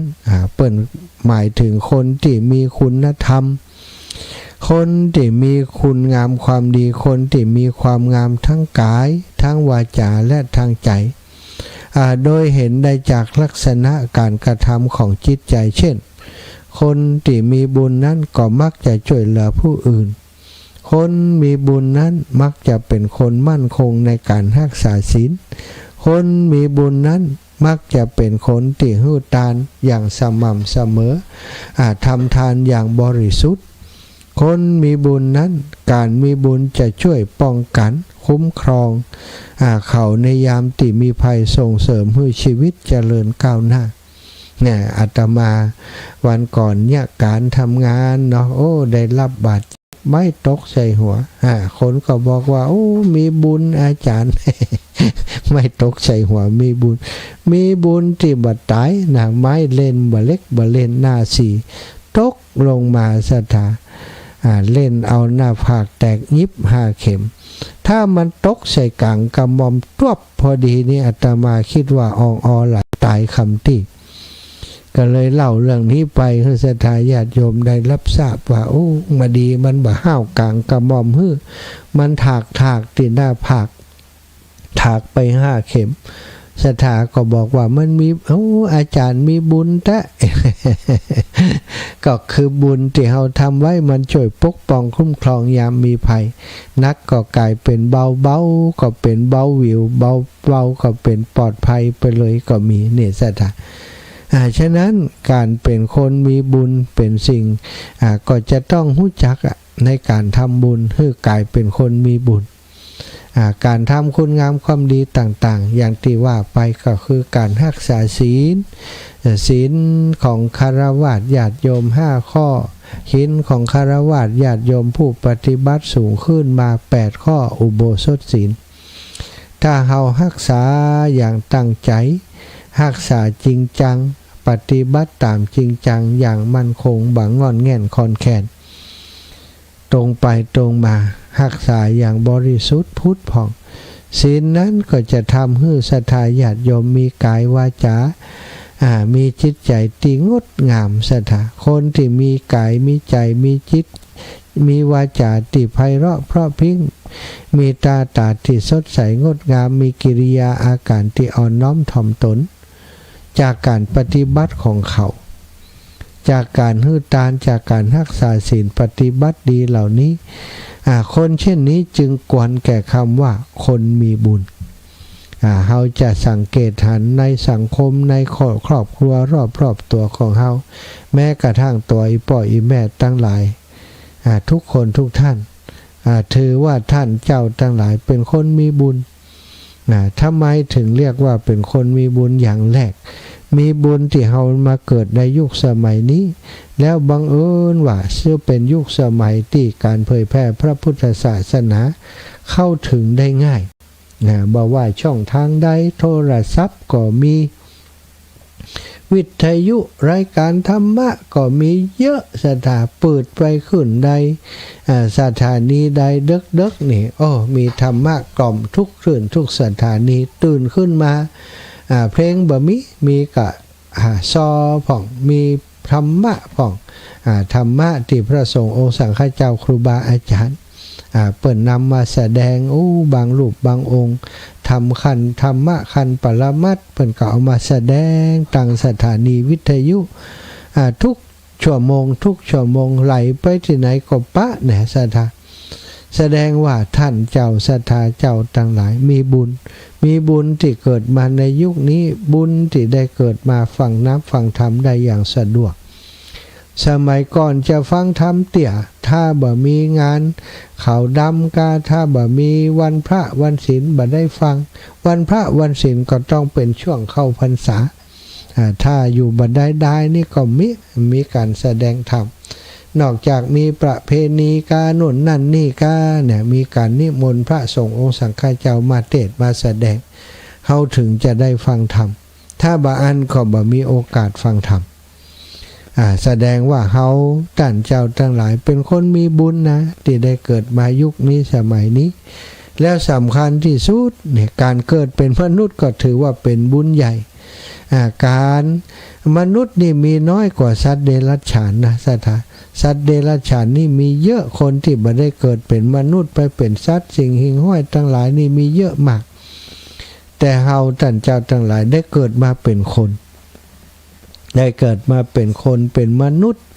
แล้วเฮาเองก็ได้มาพบกับพระพุทธศาสนาอันเป็นคำสอนขององค์ชินวรสัมมาสัมพุทธเจ้าเฮาได้ปฏิบัติตามน้ำธรรมคำสอนของพระองค์ได้ปฏิบัติได้เกิดมรรคเกิดผลแก่ตนตัวของเฮาตามอัตภาพที่เฮากระทำปั่มเป่งแล้วมีโอกาสได้ฟังน้ำฟังธรรมพัฒนาตัวเองตลอดมีพระสงฆ์องค์สังฆเจ้าอยู่กับวัดกับวาคอยพร่ำคอยสอนเป็นเนื้อนาบุญให้เฮาได้ทำบำเพ็ญบุญกุศลได้หูตานได้รักษาศีลได้ปฏิบัติภาวนาตามครูบาอาจารย์เปิ้นอันนี้ก็ถือว่าเป็นความมีบุญของคนเฮาการได้เป็นมนุษย์พบพระพุทธศาสนาเป็นเรื่องยากการที่จะมีพระพุทธเจ้าอุบัติขึ้น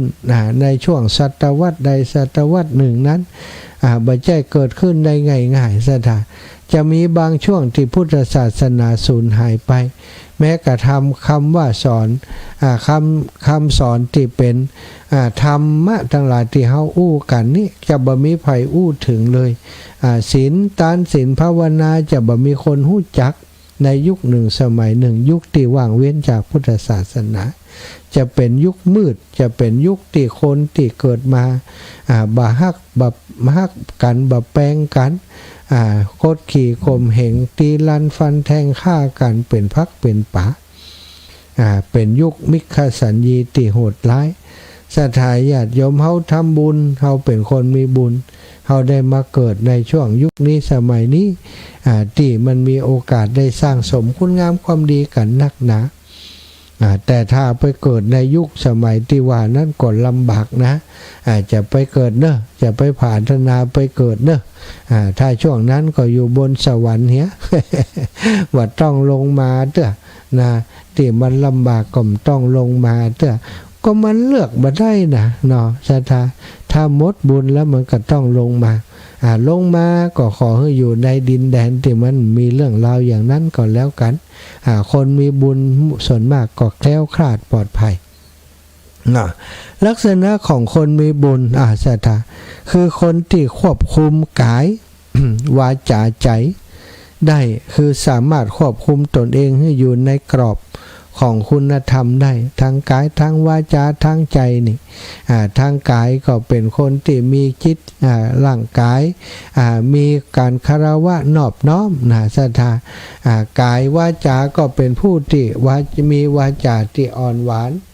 มีปิยวาจาอยู่ใกล้ไผเปิ้นก็อยากใจอยู่ใกล้อยู่ด้วยบ่นินทาว่าร้ายคือผู้ใดมีแต่สิ่งดีๆมาสนทนาอุจาอันนี้คือลักษณะของคนดีคนดีมีจิตใจที่โอบอ้อมอารีมีน้ำจิตน้ำใจเฮาสัมผัสได้ถ้าไผเป็นคนดีอย่างนี้ก็ถือว่าเป็นคนมีบุญแล้วก็คนมีบุญก็มักจะมีน้ำใจด้วยการกระทำมาจากจิตใจที่จริงใจและอ่อนโยนบ่เบียดเบียนผู้อื่นศรัทธาคือคนมีน้ำใจนี่จะแบบเบียดเบียนไผนะถ้ามีการเบียดเบียนผู้อื่นแล้วก็ถือว่าเป็นคนบ่มีน้ำใจเนาะ คนมีบุญมักบ่โอ้อวดบ่จำเป็นจะต้องประกาศหรืออวดว่าตนเองเป็นคนมีบุญมามากทำบุญมานักอย่างอีเป็นต้นแต่จะเห็นได้จากผลของการกระทำของเขาเองอย่างเฮาหันนางวิสาขามหาอุบาสิกานี่อนาถปิณฑิกาเศรษฐีนี่เปิ้นมีบุญซะดาได้มาเป็นอัครสาวิกาได้มาเป็นอุบาสกใกล้ชิดพระพุทธเจ้าบาสิกาใกล้ชิดพระพุทธเจ้าแล้วก็ได้ทำนุบำรุงพระพุทธศาสนาเป็นเวลาตลอดชีพตลอดชีวิตได้ฟังธรรมใกล้ชิดพระพุทธเจ้าเป็นพระโสดาบันเป็นพระอรหันต์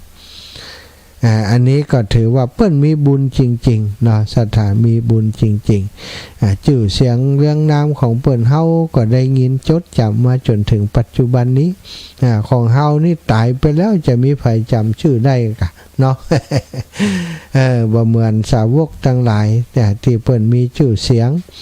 ทางด้านทำคุณงามความดีแต่เปิ้นก็ทำนักเนาะเปิ้นมีเงินมีทองนักเพราะบุญของเก่าของเปิ้นก็เอามาสั่งสมมาต่อบุญใหม่ทำบุญกับพระพุทธเจ้า ที่ยิ่งใหญ่แหมนะถึงอันนี้แสดงถึงพลังบุญของเปิ้นที่มีแล้วเปิ้นก็บอกโอ้อวดนางวิสาขานี้แม้นจะเป็นเศรษฐีมหาเศรษฐีปานนั้นเปิ้นก็บ่ได้โอ้อวดกิตติทรัพย์ของตัวเองมีแต่คนอื่นที่มาโอ้อวดการยกหางเองนั้นบ่เหมือนกับคนอื่นมายกหือสถายกหางเองนี่เปิ้นเปรียบเสมือนสัตว์เนาะมันจะยกหางตัวเองคนดีนี่บ่จำจะเป็นจะต้องยกหูชูหางหรือว่ายกหางตัวเองคนอื่นจะมายกย่องสรรเสริญเฮาเองถ้าเฮายกย่องตัวเองก็เป็นการเข้าข้างตัวเองเป็นคนขี้คุยขี้อวดขี้โอ้อวดแต่ถ้าคนอื่นชื่นชมยกย่องเฮานี่อันนี้แสดงว่าเฮาเป็นคนดีจริงคนดีจริงต้องบ่โอ้อวด คนดีจริงต้องมีสติรู้เท่าทันกิเลสและความทุกข์ของตนเองไอ้กิเลสจะเกิดขึ้นไอ้ยังที่จะเกิดขึ้นจะทำให้คุณงามความดีของตัวเองเสื่อมเสียก็บ่ปฏิบัติตามนั้นมีสติระลึกรู้อยู่ตลอดเวลากำกับการพฤติกรรมของตัวเองตลอดเวลาคนดีมองหันคุณค่าของการฮื้อเมื่อฮื้อแล้วเกิดความปิติสมนัสบ่ห่วงใยวัตถุทานที่ฮื้อไปนี่คนดีก็จะต้องเข้าใจในการฮื้อทานแล้วยังเสียดายทรัพย์ที่ฮื้อไปเสียดายเข้าของที่ฮื้อไปจะแลว่าอยากฮื้อทานอยู่ฮื้อทานเพราะอยากได้หน้าได้ตาอย่างนี้บ่เรียกว่าเป็นคนที่เป็นคนดีสถาคนดีจะต้องฮื้อทานทำทุกสิ่งทุกอย่างไปโดยความบริสุทธิ์ใจมีปิติสมนัสขณะที่ฮื้อก่อนจะฮื้อขณะที่ฮื้อไปแล้วก็ยินดีในบุญของตัวเองอย่างนี้เรียกว่าการกระทำของคนมีบุญการทำบุญที่ส่งเสริมให้บุญบารมีเกิดการทำบุญใหญ่เช่นการถวายสังฆทานการเลี้ยงดูบิดามารดาการสร้างศาสนสถานการช่วยอุปถัมภ์ค้ำชูดูแลวัดวาอารามต่างๆที่หมู่เฮาได้ทำกันเนาะอย่างที่ครูบาอาจารย์เพิ่นทำนู่นทำนี่ศรัทธามาช่วยกันเอื้อเฟื้อเผื่อแผ่ดูแลร่วมบุญตัวอย่างที่เพิ่นสร้างพระธาตุสีสองเมืองเฮาท่านเจ้าทั้งหลายก็ไปร่วมกันสร้างร่วมกันทำร่วมกันช่วยตรงนี้สร้างศาลาสร้างเสนาสนะต่างๆที่เก็บเข้าเก็บของที่มันชำรุดทรุดโทรมก่อนทำนุบำรุงปรับปรุงให้มันดีสร้างพระพุทธรูปไว้สร้างเจดีย์ธาตุเจดีย์ไว้2 องค์ที่พระธาตุสีสองเมืองจากการสนับสนุนของศรัทธาญาติโยมนี้ก็เป็นบุญใหญ่อย่างหนึ่งที่ร่วมกันทำแม้กระทั่งการให้ชีวิตสัตว์ต่างๆการช่วยเหลือชีวิตสัตว์ต่างๆในโอกาสต่างๆอันนี้ก็ถือว่าเป็นการทำบุญใหญ่เช่นเดียวกันบุญใหญ่ที่อาตมากำลังทำอยู่ตอนนี้ตัวเองก็ทำไปในฐานะที่เป็นพระสงฆ์องค์สังฆเจ้าสถาอาตมาภาพนี้บ่ได้ใช้เงินของส่วนของกฐินก็อย่างต่างๆที่ของวัดกฐินนั้นท่านอาจารย์เพิ่นก็ทำพัฒนาของเพิ่นไปอาตมาอยู่ที่นี่ก็ช่วยในส่วนที่อาตมาจะช่วยได้อาศัยแรงบุญจากศรัทธาญาติโยมอย่างที่ว่าได้แล้วจะสร้างอย่างอุจาไปประกาศไปบอกครูบาอาจารย์ไปเล็กๆน้อยๆเพิ่นก็ช่วยมาอย่างตะกี้เรื่องที่ดินนี่ตอนนี้ได้ซาวดำไปละนี่ก็มีความมั่นใจว่า50 ดำนี่บักเหลือบากกว่าแห้งศรัทธาเหลือกันวันหลังก็มาพอที่อาตมาทำฮื้อหู้อยู่ฮื้อหันศรัทธาก็จะได้หันจะได้ใช้ประโยชน์เนาะอันนี้ก็แจ้งบอกข่าวบุญไปด้วยการทำบุญใหญ่อยู่ที่เฮาศรัทธาญาติโยมดูแลพ่อแม่ก็ถือว่าเป็นการสร้างบุญใหญ่เหมือนกันการเลี้ยงดูบิดามารดานี่อย่าไปถือว่าเป็นเรื่อง เป็นเรื่องเล็กน้อยนะเป็นเรื่องใหญ่ที่สุดในชีวิตเพราะเป็นบุญใหญ่ที่เฮาเกิดเป็นบารมีเป็นบุญเป็นกุศลโพธิสัตว์เจ้าพระพุทธเจ้าสาวกเจ้าทั้งหลายล้วนแต่เป็นผู้กตัญญูดูแลเลี้ยงดูบิดามารดาเป็นอย่างดีมาแต่อดีตชาติหอดปัจจุบันในชาตินะจึงทำให้ท่านได้มาพบพระพุทธศาสนาได้มาบรรลุมรรคผลนิพพานในที่สุดแล้วก็การทำบุญด้วยปัญญาศรัทธาการฟังธรรมะนำไปปฏิบัติเพื่อขจัดขัดเกลากิเลสดับกิเลสของตัวนี้เรียกว่าทำบุญด้วยปัญญาศรัทธาฟังธรรมได้ปัญญาครูบาอาจารย์จัดรายการเป็นคนฮื้อปัญญาเป็นคนถ่ายทอดความรู้ธรรมะฮื้อศรัทธาครูบาอาจารย์ก็ได้ประโยชน์ศรัทธาญาติโยมฟังธรรมก็ได้ประโยชน์ประโยชน์กับตัวต้วยประโยชน์กับ พระศาสนาเฮาทำเฮาฮู้เฮาเฮียนเฮาฮู้เอาไปปฏิบัติสืบต่ออายุพระพุทธศาสนาแม้กระทั่งจะนำไปร่วมเผยแผ่ไปอุปจาไปเผยแผ่ก็สามารถจะทำได้การทำบุญที่สร้างส่งเสริมบุญญาบารมีสุดท้ายก็คือการให้ทานด้วยใจบริสุทธิ์ให้ด้วยความเต็มใจบ่ได้หวังผลตอบแทนอันเนี้ยเป็นสุดยอดศรัทธา3ประการด้วยกันการทำบุญให้ทานกับพระพุทธเจ้าพระสงฆ์แล้วก็ช่วยเหลือสรรพสัตว์ทั้งหลายอันนี้เป็นบุญใหญ่นะการเลี้ยงดูบิดาบุญใหญ่การทำบุญด้วยปัญญาการฟังธรรมการให้ธรรมก็เป็นบุญใหญ่การให้ทานด้วยใจบริสุทธิ์อย่างนี้ก็เป็นบุญใหญ่ที่จะเป็นบุญญาบารมีให้กับหมู่เฮาท่านเจ้าทั้งหลายได้เกิดมาเป็นมนุษย์พบพุทธศาสนาได้เข้าใกล้พระบรมศาสดาธรรมะของพระองค์ได้มีดวงดาหันธรรมในอนาคตไปหน้านี้อย่างแน่นอนเอาละศรัทธาอูไปอูมาก็เงี้ยพอเวลาแล้วตอนนี้ก็ได้เวลาที่จะปั้นหูศรัทธาญาติโยมได้โทรเข้ามาอูมาจากันเนอะ21:45 นาที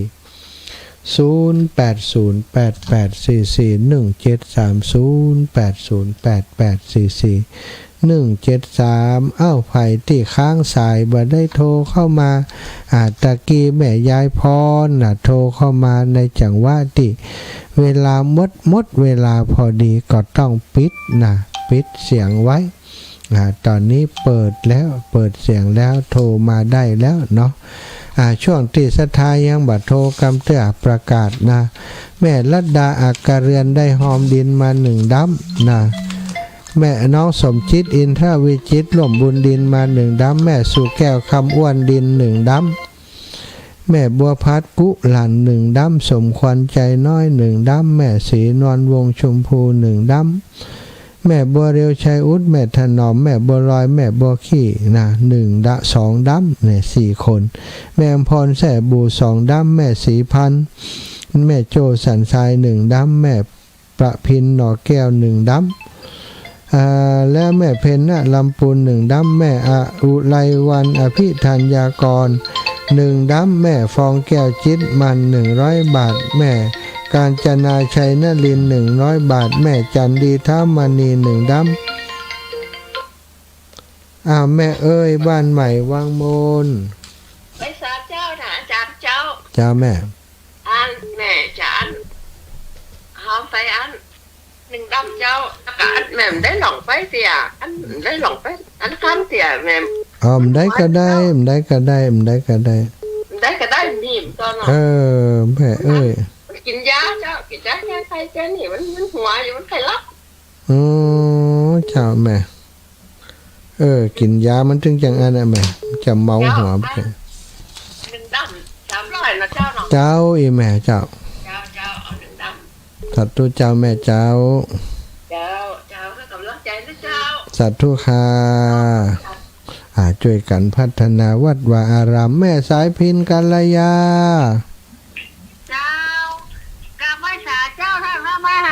เจ้าอีแม่ชัดเจนดีก็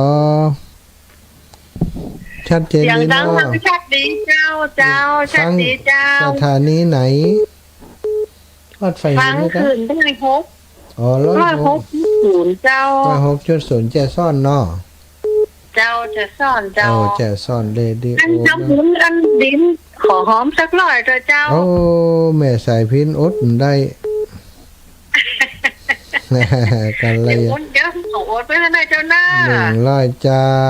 โอ้แต่เจ้าแม่จมก็หอมมา1ด้ำลืมจดไปแม่จม เจ้า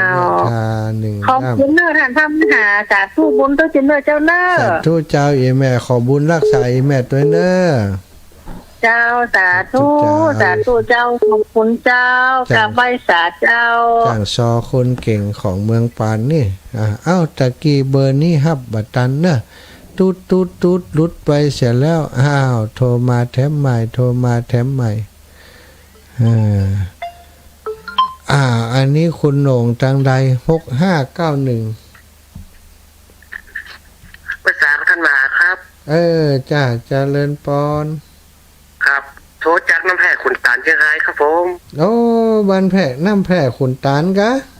ครับน้ำแพร่ขุนตาลน้ำท่วมตะก้อนเนี่ย โอ้ขุนตาลปนงล่ะคนยมนงเนาะ ครับพนงชิเมียงครับ ปนงขี้เมียง สบายดี สบายดีครับได้รับตั้งดาวก็ครับท่านมหา ก่อนดีขึ้นนะแบบป้นหนาวละเห็นว่าป้นหนาวฝนตกแหมรอบมันจะหนาวแหมรอบ แล้วเนาะฟังข่าวพยากรณ์อากาศว่าจะมีจะอั้นอยู่ดีนะ ใจ ครับตอนนี้บ้านผมก็มานานแล้วครับ จับพอดีเนาะใส่ห่มผ้ามันก็เกิงกังจะห่มดีก็ห่มดีอ่ะ ครับ ห่มก็ฮ้อนบ่ห่มก็หนาว นอกครับเป็นแล้วครับ ห่มผงห่มไหล ครับ จัดตุ้นเนอขอบคุณปอนเนอปนง ครับใบสาครับท่านมหาครับ โหน่งเนาะปนงขี้เมียงอีโลเปิ้นว่าชื่อฉายาเปิ้นได้เนาะชะทาความจริงก็ถ้าจะมักเมียงอันละ พ่อบุญธรรมแม่รัตนาสังคำฟันก็ได้1ด้ำพ่อหลวงพ่อบุญมีสุขากาโมตะกี้โทรมาในรายการนี่2ด้ำนะแม่เรนูชัยวงศ์ห่วมบุญมา100 สาวแม่สายพินกัลยามา100แม่จมยะธา1ด้ำนี่ก็ต้องขอนุโมทนาบุญแต่กี้แม่บ้านใหม่วังมนแหม1ด้ำนะขอบคุณนุโมทนาบุญเช่นเดียวกันเนาะมาจากไหนอีกสายหนึ่ง6303เจริญปอนไปศาลเจ้าแม่พังยูเนอร์ก็กระบดตันเขาเนี่ยเป็นหยังเนาะสบายดีกะเจ้าแม่ปุ๋ยรับปุ๋ยเดี๋ยวก่อนรับเห็นเนอะอีป่อรับแล้วกะเจ้าลาบแล้วป่อพรมมาเปลี่ยนน้องจากแม่ไทยอนุโมทนาบุญขอบคุณอีแม่เนอโทรมาเป็นกำลังใจเจ้าแม่จันแก้วจักจุ่มฮัลโหลทาเลนมัสการเจ้าหลวงพ่อเจ้าจันแก้วน่ะเจ้าจันแก้วจักจุ่มบ้านแม่กาบ้านแม่กาปุ่นกะพะเยากะเจ้าหันเปิ่นทำบุญดินกันนี่เอากี่ด้ำเชียกซิบกะด้ำจะได้300ก็เจ้าด้ำ300ตึงเกตตึงอย่างมดเจ้าเอาดำ1วันผูกปุ่นน่ะถึงโอนได้บ่เจ้าโอนเองบ่สิได้บ่ได้ก็ได้แม่จันแก้วเพราะว่าฟังกับใครฮู้จักพ่อแต่เจ้าไปหาหมอเขากินยาลักตื่นขึ้นมาเปิดวิทยุเอาไว้ว่าทำบุญดินก็บ่ฮู้ว่าตัวใดน่ะพยายามโทรแต่มันโทรลำบากกับคนบ่สบายเจ้าอีแม่พยายามจนได้เนาะเจ้าสาธุเนอขอบคุณถูกว่าจะไปหาเปลี่ยนติขายส้มติโทรติกันวันนั้นน่ะติเปิดรวมบุญด้วยนั่นน่ะเจ้าจะไปให้เปิดโอนให้งานออกกำลังกายไปน่ะได้ไปขวายปุ่นน่ะ 9:00 10:00ปุ่นน่ะไรเนยแม่เนอมีครูบาอาจารย์ทำบุญจัดหลายอย่างนะว่ามีจ่อฝ้ามีอย่างด้วยนะว่าตีอันของหลวงปู่เพิ่นก็โทรไปหอมที่หลวงปู่เพิ่นจัดหลายเนาะ โอ้พลังบุญเปิ่นแห้งหลวงปู่เขา อันหันนี่หลายบุญอยู่ที่เจ้ากับจำแม่นกับเนี่ยว่าหันว่าเจ้าฟาดหล่นลงมาปอกกินอีกนะ ของหลวงปู่นะมันเป็นนั่นมันชื่นนี่แบบฝนตกแล้วมันเข้าไปทางในอ่ะมันชื่นจากทางใน อย่างละนิดละน้อยกันเนาะ เจ้าเลยแม่เอาอย่างกะช่วยกันนิดละน้อยมันใจว่าเฮามันจะเป็นตัวเลี้ยงเอียงคำอย่างแต่ว่ารู้เนาะอันมันบุญนี่มันเกิดนี่มันเหมือนแน่แล้วแต่เขาสร้างไว้น่ะหลว จ้าง พ่อ ใช่แต่ก่อนที่เขาโอ้ยที่เขาแบบเขามันแบบสบายกันจัดหลายปีแล้วตั้งแต่ปี63เนาะเขาก็นั่งใจนอนใจเงินก็ล่อยหล่อไปเนาะเจ้าอันนี้เขาก็ไม่ได้แจ้งตัวเองอะเนาะ เจ้าแม่พอมาได้ยินเปิ่นทำบุญไม่นักๆบ้านตัวมาได้สร้างอย่างสร้างไว้ที่อินเดียติ๊กๆและอีสานจนพวกเงินจะหมดเรามาได้ยินมันเฮา โอ้ยอินดูเนาะเป็นยังก่อนที่ไหนก็เหมือนกันศาสนาพุทธเหมือนกันเนอะบุญรักษาอีแม่จากก่อนถ้าพบถึงนี่พระพุทธเจ้าไว้นักใจโอ้มใจเฮาได้ทำบุญกับพระองค์นักเนาะเขาจึงได้มาปกไปถึงตีเจ้าพูดถึงสารนาแต่ได้กระทั่งตอหัวตอมดนะโอ้ดีไว้นะเจ้าแม่อันไอ้พุทธคยาแถมอุยังเนาะโอ้ดีกะโอ้อ้าวขอบคุณสัก9 โมงเนี่ยจ้าได้ก็ได้เอแมมต้องหิบจ้าเจ้าเอาหนึ่งดำเด้อเจ้าเด้อสาธุค่ะแม่สาธุจ้าจะไปหาเปลี่ยนตีขายส้มนั่นน่ะเจ้าถ้ามันโอนถ้ามันง่ายดีนะเจ้าเอาโอนแต่ถ้าเบิ่งลูกเบิ่งหลานเขาก็จะได้นะเขาจะเข้าใจเขาว่าเขานี่มีเงินตังทำบุญแต่เงินทำแต่บุญลูกหลานมันก็กินกินเขาสุกกินอย่างสุนี้แล้วจ้าเขาผ่องกันสาธุเด้อเจ้าเด้อสาธุค่ะเจ้าจะโอนเข้าในเจ้าปะสาธุเจ้าได้หลายนาทีหน่อยจะได้ญาติโยมว่ากันไปเนาะเปิ่นอ่านอยากจะอู้ก็อู้กันพอสมควรขอบคุณเพิ่มเติมมาเนอะเอาละเนาะก็ช่วยกันคนละเล็กละน้อยไปอาตมาบอกตามตรงอาตมายังก็บ่ได้บางเทื่อเฮาบ่ได้คิดไว้ก่อนสถาพอดีจังว่ามันมีดินมีรถถ้าเฮาบ่เอาก็โอกาสมันก็จะลุดลอยไปการจะไปหาดินในหัวในเวียงก็หาได้บ่ง่ายดีที่นี่เฮาปรับที่วัดเพียงแต่ว่าเฮาต้องจ้างรถขนดินเอามาเกตมาถมมาไถมันก็ใกล้ดีแล้วมันก็เป็นโอกาสก็เลยได้ทำจริงๆแล้วก็ไข่มีตังก่อนนะแล้วก็ทำอันนี้มีตังชักบาทอาปากบอกเพิ่นคิดว่าพลังบุญมันต้องมีนะบุญเขาก็สร้างไว้เยอะเหมือนกันเขาก็ช่วยเหลือที่หั่นที่นี่ไปครูบาอาจารย์เพิ่นรับรู้ว่าเขาทำอย่างอีเพิ่นก็ช่วยมาต้องขออนุโมทนาบุญกับครูบาอาจารย์ทุกรูปทุกองค์ที่ได้รับทราบแล้วก็ประชาสัมพันธ์บอกข่าวสารงานบุญนี้คือศรัทธาญาติโยมท่านเจ้าได้รับฟังไปตัวเนาะเจริญปอนแม่คำมวลถ้ากุลกิจพี่น้องอำเภอพร้าวแม่ฟังอยู่เนอะฟังอยู่เนาะแม่จ๋าเนอะเจ้าแม่สุขภาพดีอยู่ค่ะสบายอยู่ค่ะสบายนะโอ้ล่ะเสียงสีอ่อนๆเนาะวันนี้ก็ไปโรงพยาบาลหมอหน้าตัวเจ้าแม่ห่วงทำบุญดินเขาเนอะแม่จะห่วงทำบุญดินแหละเจ้าดำเนอะสาธุแม่สาธุเนอะดำเจ้าแม่เจริญปอนโยมแม่หอมดิน1,000นะลูกนะแม่อย่าหอมดินจะโอนไปนะเจ้าอย่า 1,000 บาทเจ้าสาธุใครอยากไม่อยากแม่ครูอาลีพันธ์ศรีวิริยะใหม่ก็ร่วมบุญมาแหม1แม่คำมวลถ้าคุณคิดร่วมบุญมา1ดั้มนะสาธุเน้อแม่เรียบร้อยเนาะก็พอเวลาแล้วจะหมดเวลาแล้วสตา ก็จะได้นำรายการจากลาไปโดยเวลาเพียงเท่านี้ขอความสุขความสัสดีจงมีแก่ศรัทธาสาธุชนทุกคนทุกท่านเนออยู่ดีมีสุขอายุมันขวัญยืนกันชู้ผู้ชู้คนจัตตารโอธรรมาวทันติอายุวันโนสุขังพะลัง